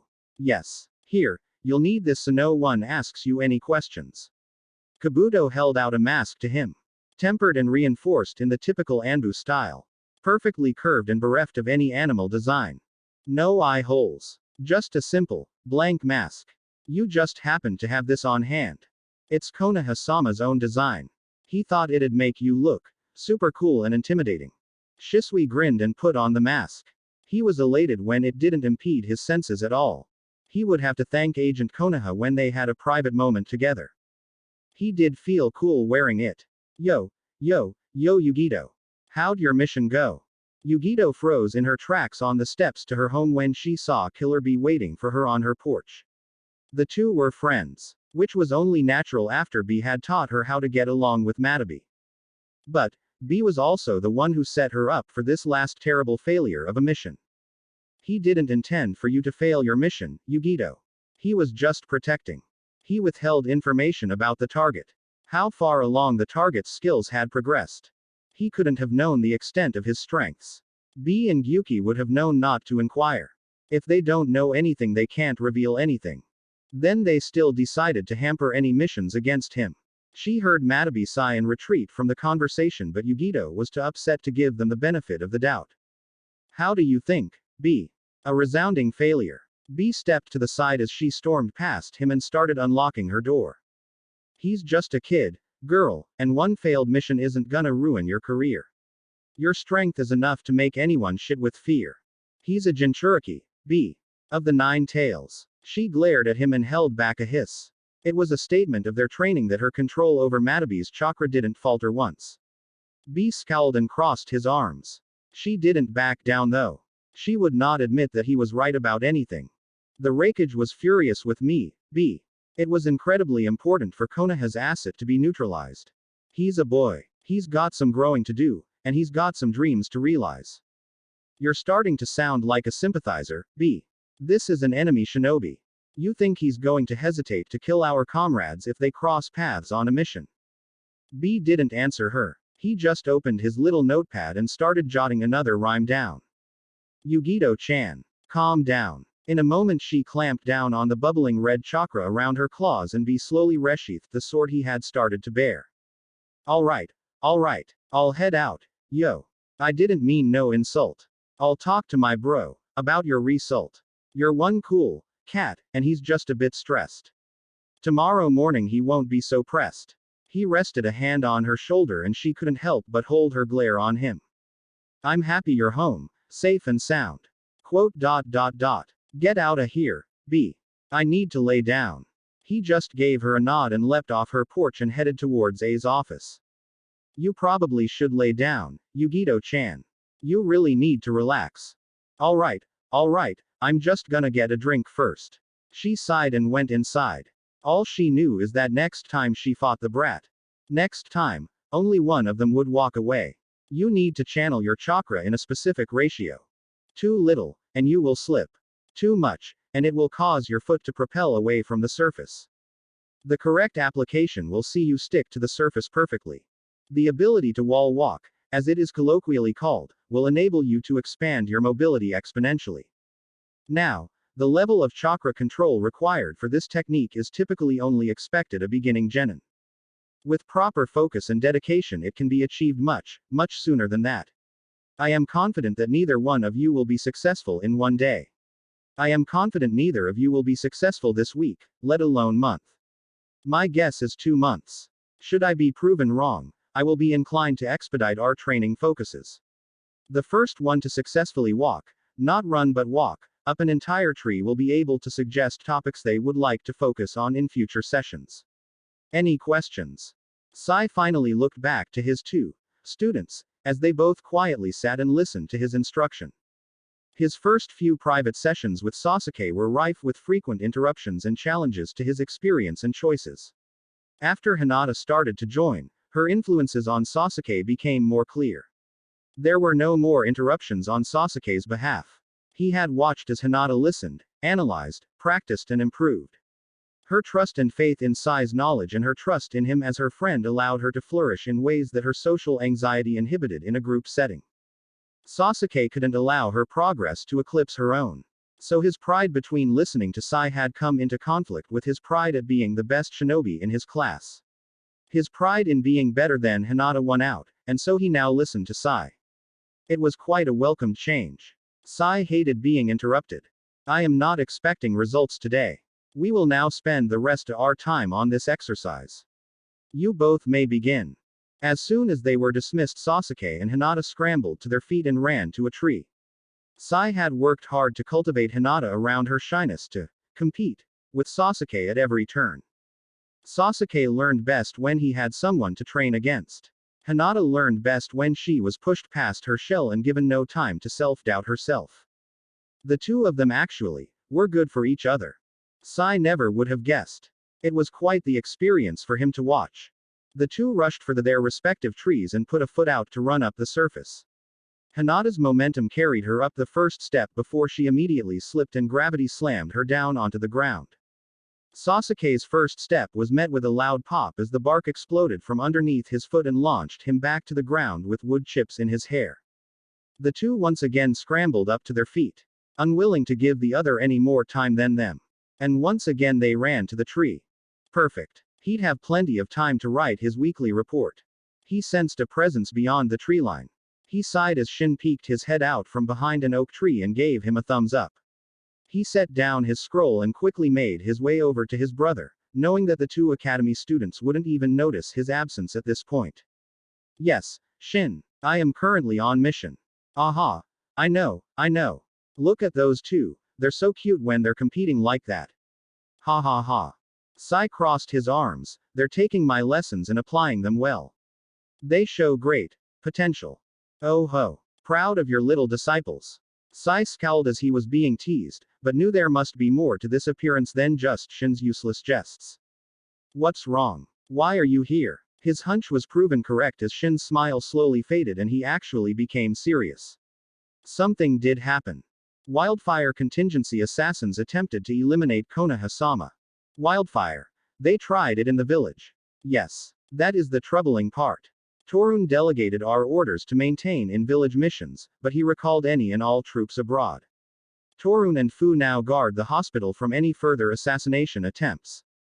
What is it? What else could make the situation worse? The two assassins they are ex-route. They're two of the 5 agents that Konoha-sama reintegrated into the civilian sector. It's suspected that they held a grudge against their discharge from the organization. That's very troubling. Their training was compromised. Shin frowned. Perhaps not. It may be possible that there are those amongst route that resent the transition of power between Danzo and Konoha-sama. You think there are more traitors in our ranks? It's entirely possible. Sai. Be safe, and keep watchful. Sai nodded. You too, Shin. I will see you back at base as soon as I'm done here. Shin nodded and disappeared. Traitors en route. If their conditioning was not as perfect as Danzo had been led to believe if they didn't know who to trust, then it was quite possible that no one in Konoha was safe. Oh well. Nothing he could do about it yet. He turned and walked back to his report and observed Sasuke's and Hinata's progress. If route was compromised, then Konoha, the village, would need strong shinobi and kunoichi to pick up the slack. He'd do his part to make sure that these two would not be found wanting in their skills and mettle. The coming days were sure to be quite volatile. Naruto's eyes fluttered open. His eyelids had never quite felt so heavy before. His limbs burned and itched. His empathy was hard to distinguish with how numb he felt. Lots of muddled feelings swirling around him, each emotion bleeding into another.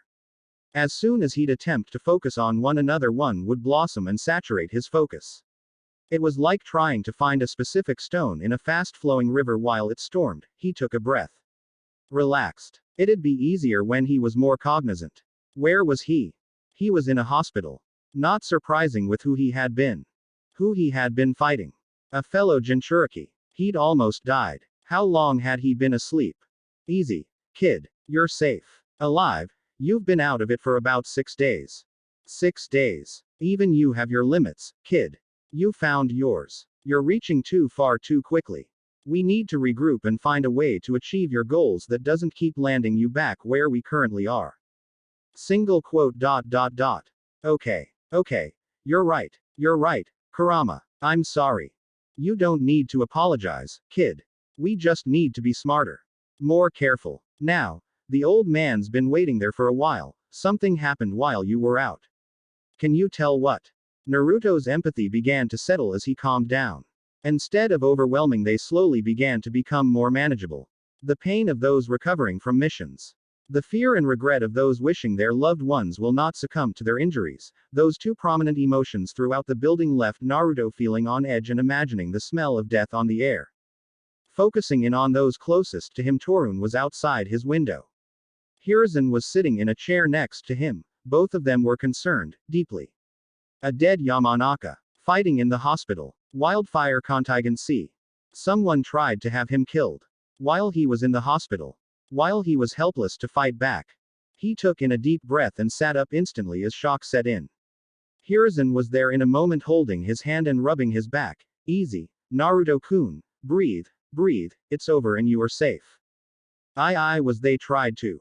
Yes. Kakashi and Inoichi fended them off, and young Anko was here to finish their work. We already have teams scouring through the assassins' domiciles, investigating what led them to even attempt it. Naruto blinked quickly as tears cascaded down his face. He could sense the Hokage's sorrow at the fear of his own mortality that Naruto was struggling to process. The anger he felt on his behalf, dare he say, the hatred for those who would dare take his son from him. It was all too much. Naruto cried and sobbed. He was glad that in that moment, Hiruzen knew he needed his grandfather, his father figure, and not his cage. While most would assume that Hiruzen was stronger than he could ever be tender, Naruto knew the truth. Hiruzen loved more than he hated. The void of his love could swallow the sun, and the substance of his hate could barely fill a glass. He was held, and Naruto never felt more safe than in that moment. Thank you. What were you thinking, Naruto? It felt like so long ago. He felt so stupid. Quote. You didn't tell me that Yagura was a Jinchuriki, because you thought that I'd. Hiruzen gave him a moment to continue, but Naruto just trailed off. He felt nothing but shame. Because I thought that you'd try to save him. Yes. So you decided that you would try to save him. Quote. Yes. Hiruzen sighed. Naruto looked away and bit back a sob. Quote. I guess I should have known that you would notice. I'm sorry that I didn't tell you, Naruto-kun. We should have had a conversation about it. But, you acted recklessly and endangered not only yourself but your comrades, too. Was your course of action the wisest one? Quote. No, it wasn't. Okay. We can talk about repercussions later. We are all just happy that you're safe and sound. Once you're feeling better, I think we should check your progress and see how you've progressed since you've been away. I trust that you took advantage of the time with Guy to hone your taijutsu. Yes. He was extremely helpful in that regard. We said that we'd spar and train together sometimes when we got back. Do you think Guy-san would still be interested in that? Or, knowing Guy, he is more likely to check in on you more frequently now than keep his distance. You'll just have to live with that, Naruto-kun. Hiruzen smiled, and Naruto couldn't help himself but smile back. No matter how alone he'd feel, sometimes those around him were always there to remind him that he was loved. Their sadness when he was hurt, their anger on his behalf, it all meant so much to him that people cared that much to feel so strongly for him. Who saved me anyway? No way. Kakashi, Kurenai, and Anko. Hiruzen laughed as he sensed the answer to his questions. It always amused the old man whenever he did that. If you'd actually like to hear the story of their battle, I can tell you. Yes, please. He was home. Finally. It began just as the sun dipped below the treeline a few miles from the village of Konoha. The two-manned Anbu patrol was ambushed simultaneously. After having finished their route, at the exact moment which marked the longest window before another patrol would pass by, a squad ambushed them from the shadows. It was quick and brutal. There was no heroic last stand. There was no mercy. The ambushers were not unscathed, but they completed their objective. They had butchered 2 loyal shinobi of the Leaf. 3 of them turned to the 4th in search of orders. With but only a few hand signals, the bodies were burned and the group fled the scene of the battle. They ran and disappeared into the trees, fleeing the village and successfully escaping anyone who would be looking for them. There was work to do. And nothing could be completed while Agent Konoha was back in the village. And their work would be done. No matter what. Chapter 19. Naruto's eyes flew open from dead sleep and narrowed in annoyance. He wiped his eyes as he sat up and ignored the 2 figures staring at him at the foot of his bed. He idly glanced at the clock on his bedside table and groaned. It's 1 in the morning. Kabuto, you couldn't do this earlier. Kabuto bowed his head and took off his mask with an irritatingly smug smile on his face. Good morning, Konoha-sama. We don't need codenames right now, Agent Snake. It's fine, the 3 of us are trustworthy. The 3rd figure perked up behind his blank, featureless mask and took a tentative step forward. We are, boss. Konoha-sama. Naruto felt guilt flood through him as he realized that Shisui still didn't know his actual name. Oh boy. I'm so sorry about that, Shisui-san. I meant to tell you earlier, but then I went to war in Kiri. Without informing his second in command. You were out of contact, Kabuto. There was no way I could. Sorry, excuse me. I don't mean to be rude, but Naruto didn't need his empathy to tell how anxious the Uchiha was to be let within his inner circle. Excuse me. My name is Naruto Uzumaki. He couldn't help but wince, preparing himself for the worst when out of nowhere.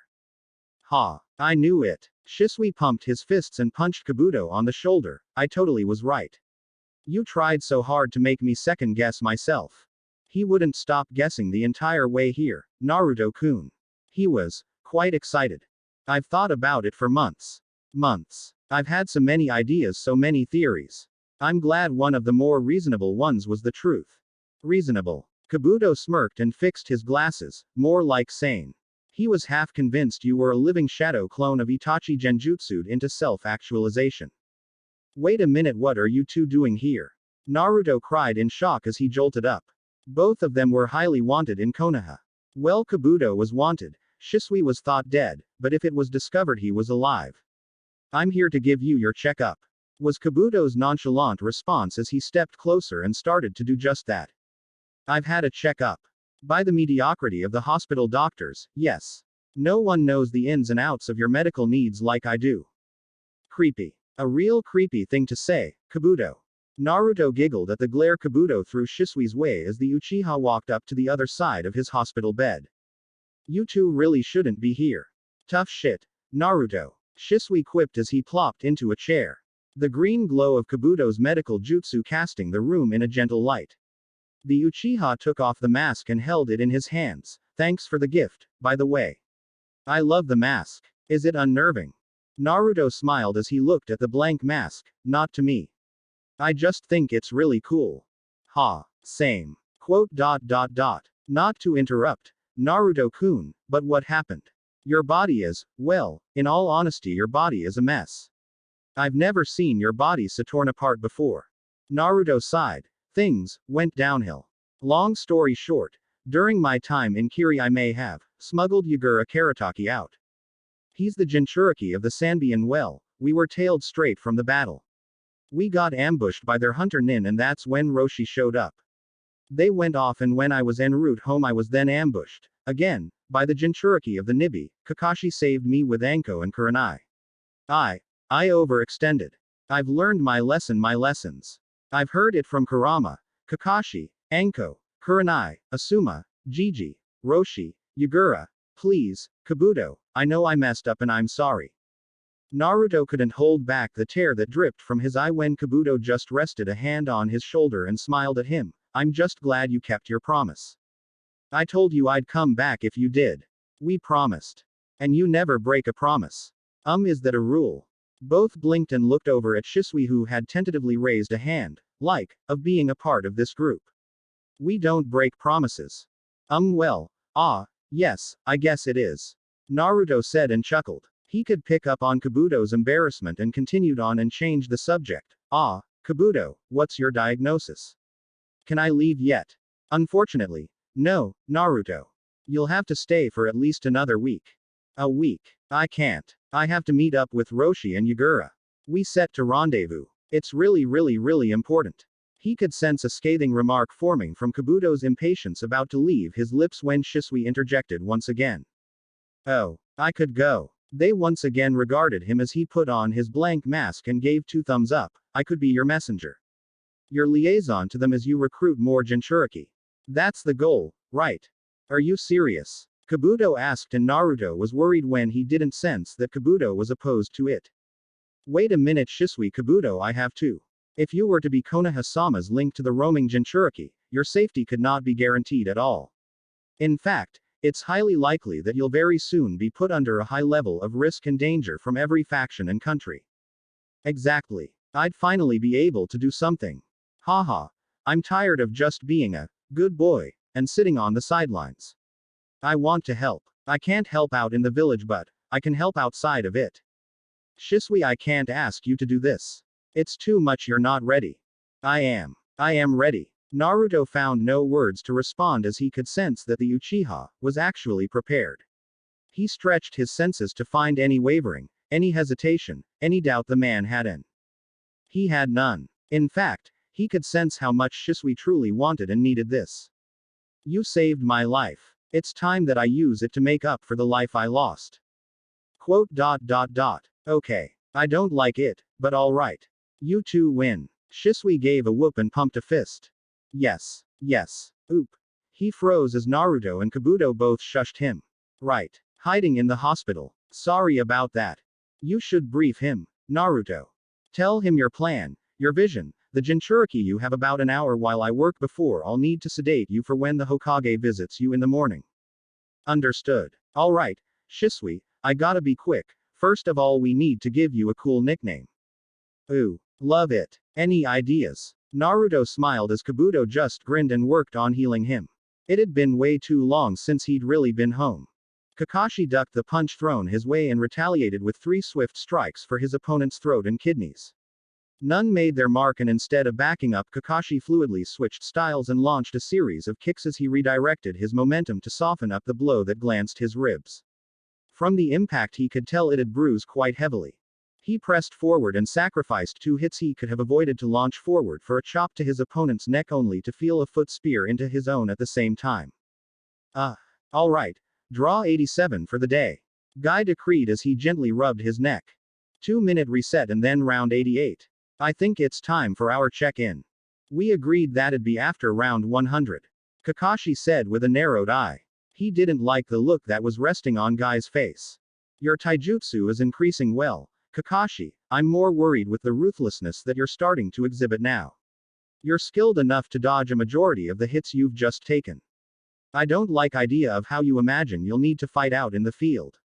Who are you preparing to go up against? And why do you imagine you'll need to do it alone? We agreed to do the check-in later. It's happening now, my eternal rival. Guy calmly replied. It's nothing. You're bullshitting, my friend. I don't need this right now, Guy. Then prove it. Answer my questions, Kakashi. Kakashi stood up and turned to leave. His blood began to boil as he felt Guy's hand grip his shoulder in a hold that would be tricky to break. Guy. Don't even start with me, Hitaki. This is your wake-up call that you're on the edge of traveling down a path you've sworn to avoid. You're being dramatic. Am I? Am I really? Kakashi bit back the insult that almost left his lips. He stilled himself as he felt Guy's grip tighten. You don't need to worry, Guy. I'm not suicidal. I never said you were. No, but we know what you're implying. You're afraid I'm shutting everyone out. You're comfortable thinking of yourself as a lone wolf, Kakashi. I've worked very hard over the years to remind you that that isn't the case. You have allies, friends. You need to hear me now, and we need to complete your check-in. Fine. Guy let go and they both stood with their arms crossed apart from each other. Who are you preparing to fight? Anyone who goes after Naruto. So, this too is about the Uzumaki. You saved him from both the Jinchuriki and the assassins, Kakashi. You don't need to be training yourself as some sacrificial piece to fight any unknown threat that your darkest thoughts think up for you. I do. Whether I know of them or not, they are out there and I will be ready for them. The boy sees you as a role model, Kakashi. With his ability, he will sense your choice and the reasoning that led you to it. What will his reaction be? Kakashi froze. He hadn't expected that from Guy. He hadn't thought about that. He remained silent as he recognized Guy's point but couldn't find the humility to answer it himself. Guy didn't wait for the silence to go on for long before he answered it himself. The boy would decide that he'd have to train himself the same way to the same extreme. You endanger not only yourself with this path, but also the very person who you strive to protect. The wind blew the leaves around them as Kakashi struggled to find any way to deny Guy's statement. He couldn't actually be endangering Naruto by trying to protect him. But, the more he thought about it, the more he realized that Naruto really would react like that. If he started seeing himself as expendable, the boy would hold himself to that same standard. Stubbornly. Shit. Indeed. Fuck. I imagine that's a hard pill to swallow. Kakashi groaned and leaned against a tree trunk with his arms crossed. Shit, Guy, damn. The boy looks up to you, Kakashi. It was plain from the first day we traveled to Kiri. He almost died, Guy. Multiple times. He's pushing himself as hard as he can, too hard, and yet he's still in danger. From all sides, yes. We can only do our best to guide the next generation and to protect them. But, we must stand with them for as long as we can. That's when we are at our strongest. As a family, as a team, and as a village. Nice pep talk. You haven't had to give me one of those in quite a while. Since you lost that wager of who could drink more in a single night, I believe. Yosh, we were banned from nearly every bar in the village, ha ha ha. Kakashi smiled and nodded along. Yeah, say, want to pivot? You have a new challenge in mind in place of training, my eternal rival. First one to run 20 laps around the village picks where we get dinner. Before Guy could even respond, he dashed out of the field into the outskirts of the village walls. He heard Guy right behind him and felt the strain it took to not let himself be overtaken. A necessary distraction from the truth of Guy's check-in. Someday, Naruto would have to protect himself. And Kakashi wouldn't be there for him at all. He needed to pivot his training, he needed to be there as long as he possibly could. For both of them. Though Hinata's life had indeed changed dramatically since becoming friends with Sai, going to school was still one of the most stressful and draining parts of her day. Being at home was worse. Though her training sessions with her father were becoming more manageable. His use of the cursed seal was the main frustration of hers now. His strikes, while painful, didn't hurt as much anymore now that she had developed more of a pain tolerance. Sasuke wasn't a fan of pulling his punches. Neither was her father. Both were arrogant. No, the most frustrating part of the academy now was that she had to keep her progress hidden. Losing fights she might have had a shot at winning. Scoring perfectly average in line with her past tests even when their lessons were on topics that Sai had relentlessly covered weeks before. She was more anxious that she was gonna slip than anything else. It didn't matter what was happening. Her anxiety followed her around everywhere she went, and it didn't matter what they were doing, everything was an act. She'd get teary-eyed trying to find some way to answer Iruka-sensei's questions wrong in a way that wouldn't be completely unbelievable, that she'd just freeze and her classmates would whisper and laugh. Why couldn't she ever just feel normal in school? Even when she had grown. She had grown. She was becoming a true kunoichi, and she was proud and still dealing with all her anxiety, and it still seemed like she was a failure because now she couldn't pay enough attention to what was happening because she was so anxious all of the time. And Hinata. Hinata Hyuga. She gasped as she heard Iruka's shout and saw everyone looking at her once again. They were sitting on the bleachers during sparring examinations. It seemed she had missed being called on to spar. Why yes. Sorry. She got up and walked down to her spot while strictly ignoring her classmates. Her anxiety swelled in her like the sea, and now it was joined by a storm of shame and embarrassment. Was she cursed? Could she never not once just feel normal? Hinata, are you ready? She jerked as once again Iruka scolded her, and the laughs weren't quiet anymore. She was surprised to see Sasuke standing across from her, and he just looked so bored. He didn't even care that she was up against him or that she was being laughed at. She had to hide her growth, but Sasuke, oh Sasuke, he was already the prodigy of the class. He didn't have to hold anything back. Not like she did. Sai had advised her to hold back in order to not have to answer any uncomfortable questions about who was training her. She hadn't wanted to let him down, but it was beginning to be so hard to constantly worry about hiding. No, Sasuke would take this chance to humiliate her where she couldn't even fight back. He could just be so mean. Begin. He dashed forwards at her because of course he did, he was so unoriginal. He did the same thing every time. Every spar. It was like he was so impatient fighting her that he wanted to get it over with as fast as possible. Like it was a chore. Sparring against her was just some kind of burden. He swung with a right hook and she stepped back and redirected his second strike after his first feint of the fight. Oh, as strong as he was, he just loved sneaking in underhanded and poor sportsmanlike strikes. Shinobi were supposed to fight dirty, but he just enjoyed it. He started showboating with leaping kicks, and she ducked and twisted underneath him and slapped his foot to send him sprawling forwards onto the ground. Honestly, he was taunting her using all the tricks she had learned from him in the first week of sparring against him. He leapt back with a grunt and she could see it, his frustration with her. He would just get so mad at her whenever she'd countered or see through one of his tricks. Like him not being able to constantly get the better of her was some kind of insult. He charged back at her with a yell and threw a quick series of haymakers that she was hard-pressed to counter or redirect, so she had to quickly skip back to avoid them before she twirled and tripped him up as he passed her. She instinctually lashed out with a kick that caught him on the chin before she got back into her ready position. He just got so angry. Any time they sparred, he was mean and he was arrogant, and he was only ever satisfied when he beat her. Everything was a competition. She felt sweat drip down her brow as the fight escalated into a non-stop dance of attacks where neither of them let the other pull away or regroup. This is around the time where Sai would call out to restart the spar, but Hinata wasn't going to wait for him this time. She was so stressed, so anxious, and now she was just feeling so mad. She couldn't calm down. She always had to be good, to be perfect, be nice, be gentle, be careful. She never wanted to really hurt anyone, but Sasuke was so sure that she could never come close to beating him.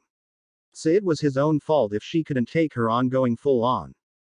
She let out her own battle cry and slid right up to him through a jab and kneed him in the groin.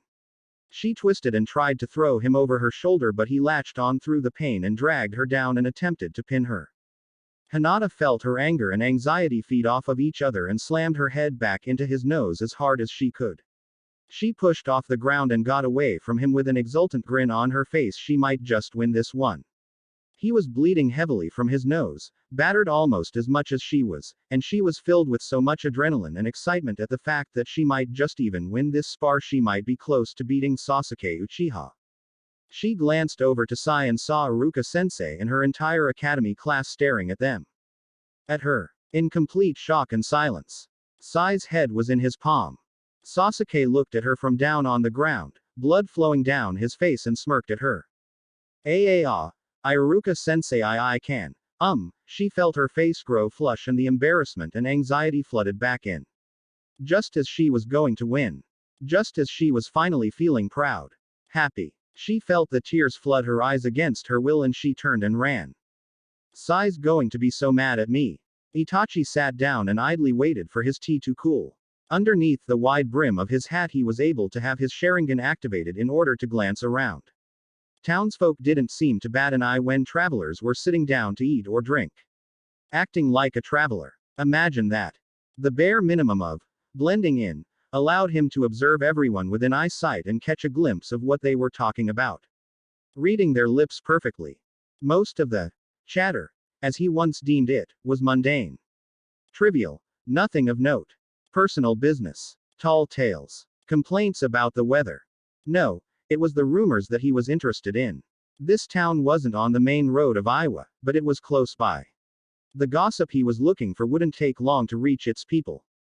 Officially, he was here to learn info about the Jinchuriki of Iowa. Unofficially, he was trying to find out anything about the outside world that he may have missed off the grid. A lot could happen in the Shinobi world in the span of a few months. It was always important to keep an ear to the ground. Or an eye on some gossiping lips. His eye drifted over the busy street before settling on a pair of tax collectors. They were sitting at a table enjoying some lunch. Itachi could only see one of them speaking, but what they seemed to be talking about was exactly what he'd be hoping to spy.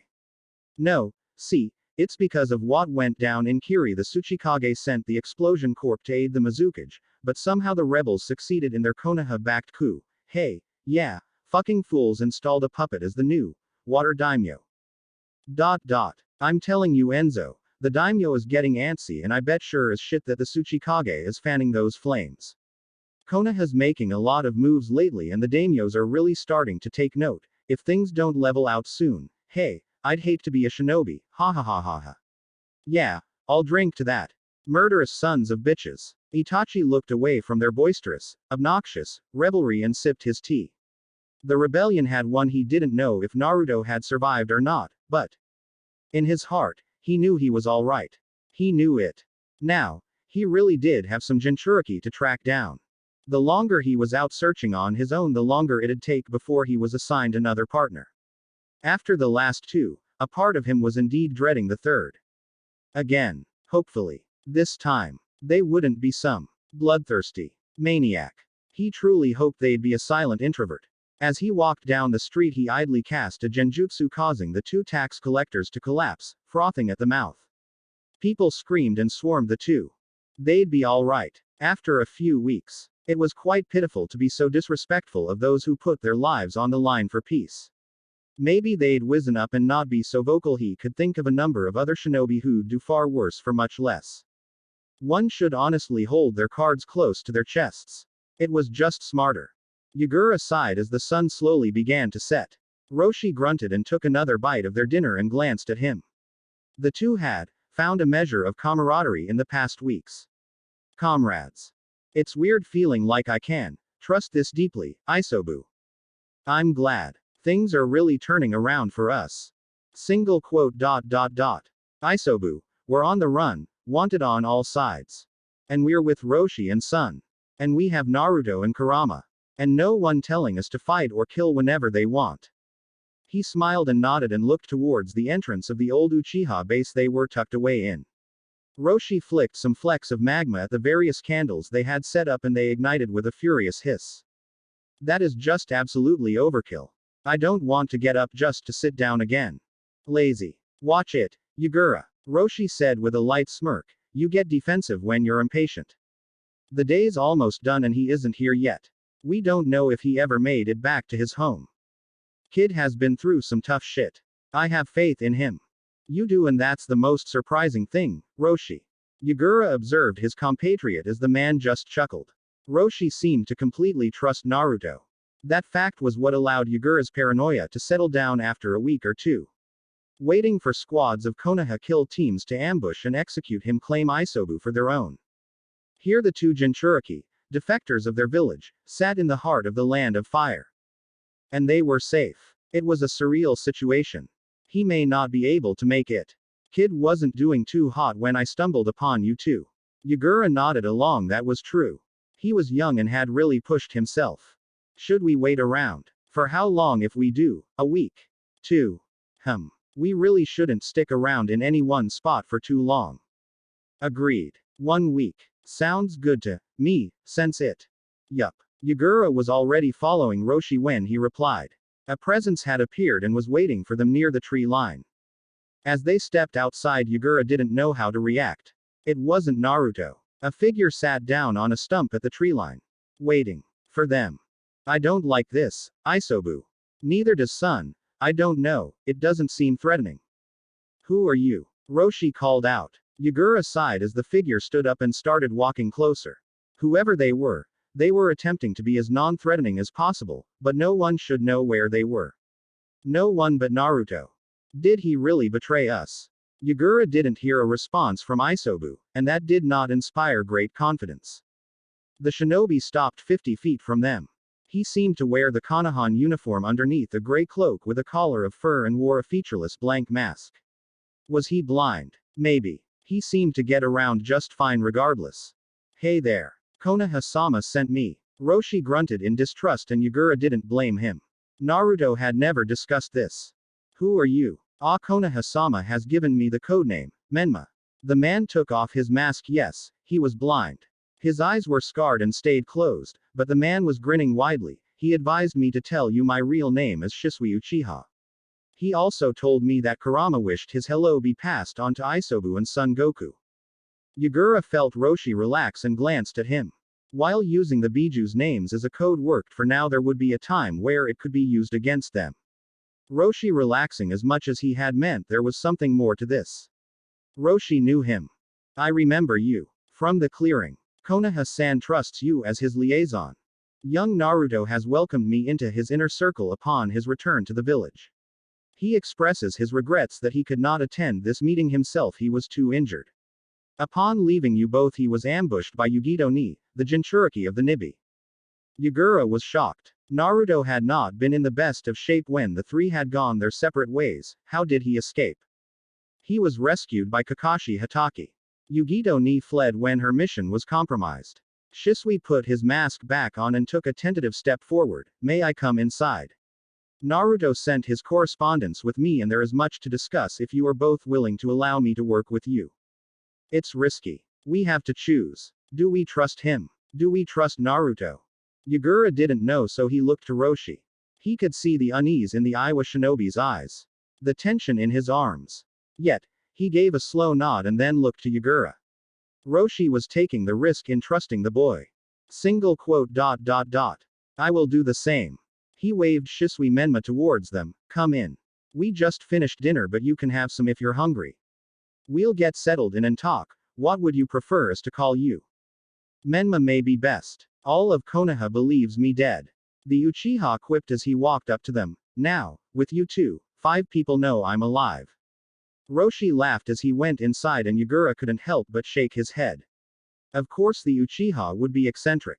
It seemed all of their merry band would be at this point. Tell us about his fight with Yugito-ni, and what messages Naruto wanted sent our way. Naruto was nothing but smiles as he felt the wind brush over him as Anko wheeled him out the hospital's doors. Kurenai called out behind them for both of them to slow down and take it easy, but they were just too excited. Anko. You can't push the wheelchair that hard. What are you talking about? Like he's gonna fall. He can stick to it with chakra. He needs to take it easy. Naruto just grinned at both of them as they bickered. Anko was just pushing Kurenai's buttons to get a rise out of her to get him to laugh. Kurenai was just worried the chair could break and his injuries could get stressed. He was just happy to be going home. Alright, Nai-chan, I'll slow it down. The two women really seemed to have taken him under their wing. It really just made the day seem brighter. Anko pushed him down the street and he did his best to tune out his empathy as they went along. He didn't want anything to ruin his good mood. They got to his apartment complex and he giggled as Anko picked the wheelchair up with him inside it to go up the stairs. Kurenai just sighed but had a soft smile on her face. They got to his door and he unlocked it quickly. He was home. They walked in and he was surprised to see it spotless. Nothing out of place. Wow. Kakashi must have kept it tidy for me. He then looked up at Anko and Kurenai with excitement almost bouncing out of his seat. Since we don't have to clean, can we play some board games with dinner? Oh, absolutely, little guy.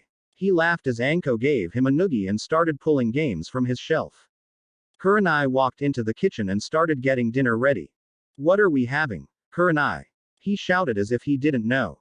Sometimes, it was fun to pretend that he was normal, like everyone else. Just sometimes. Ramen. Yes. Boo. He froze and glared at Anko, who smirked down at him. How dare you? He wheeled himself towards her and she laughed and ran down his hall. He was really happy to be home. Later that night, after Anko and Kurenai had headed out after scheduling their next training session for later that week, Kabuto still had him on house arrest. For a few more days, he opened up his living room window. In a moment, Torun and Fu kneeled before him. Konoha-sama, we have been unable to locate the rest of the discharged operatives and Danzo is gone. Understood. R patrols inside the village. Hold back those who were on long-term assignments.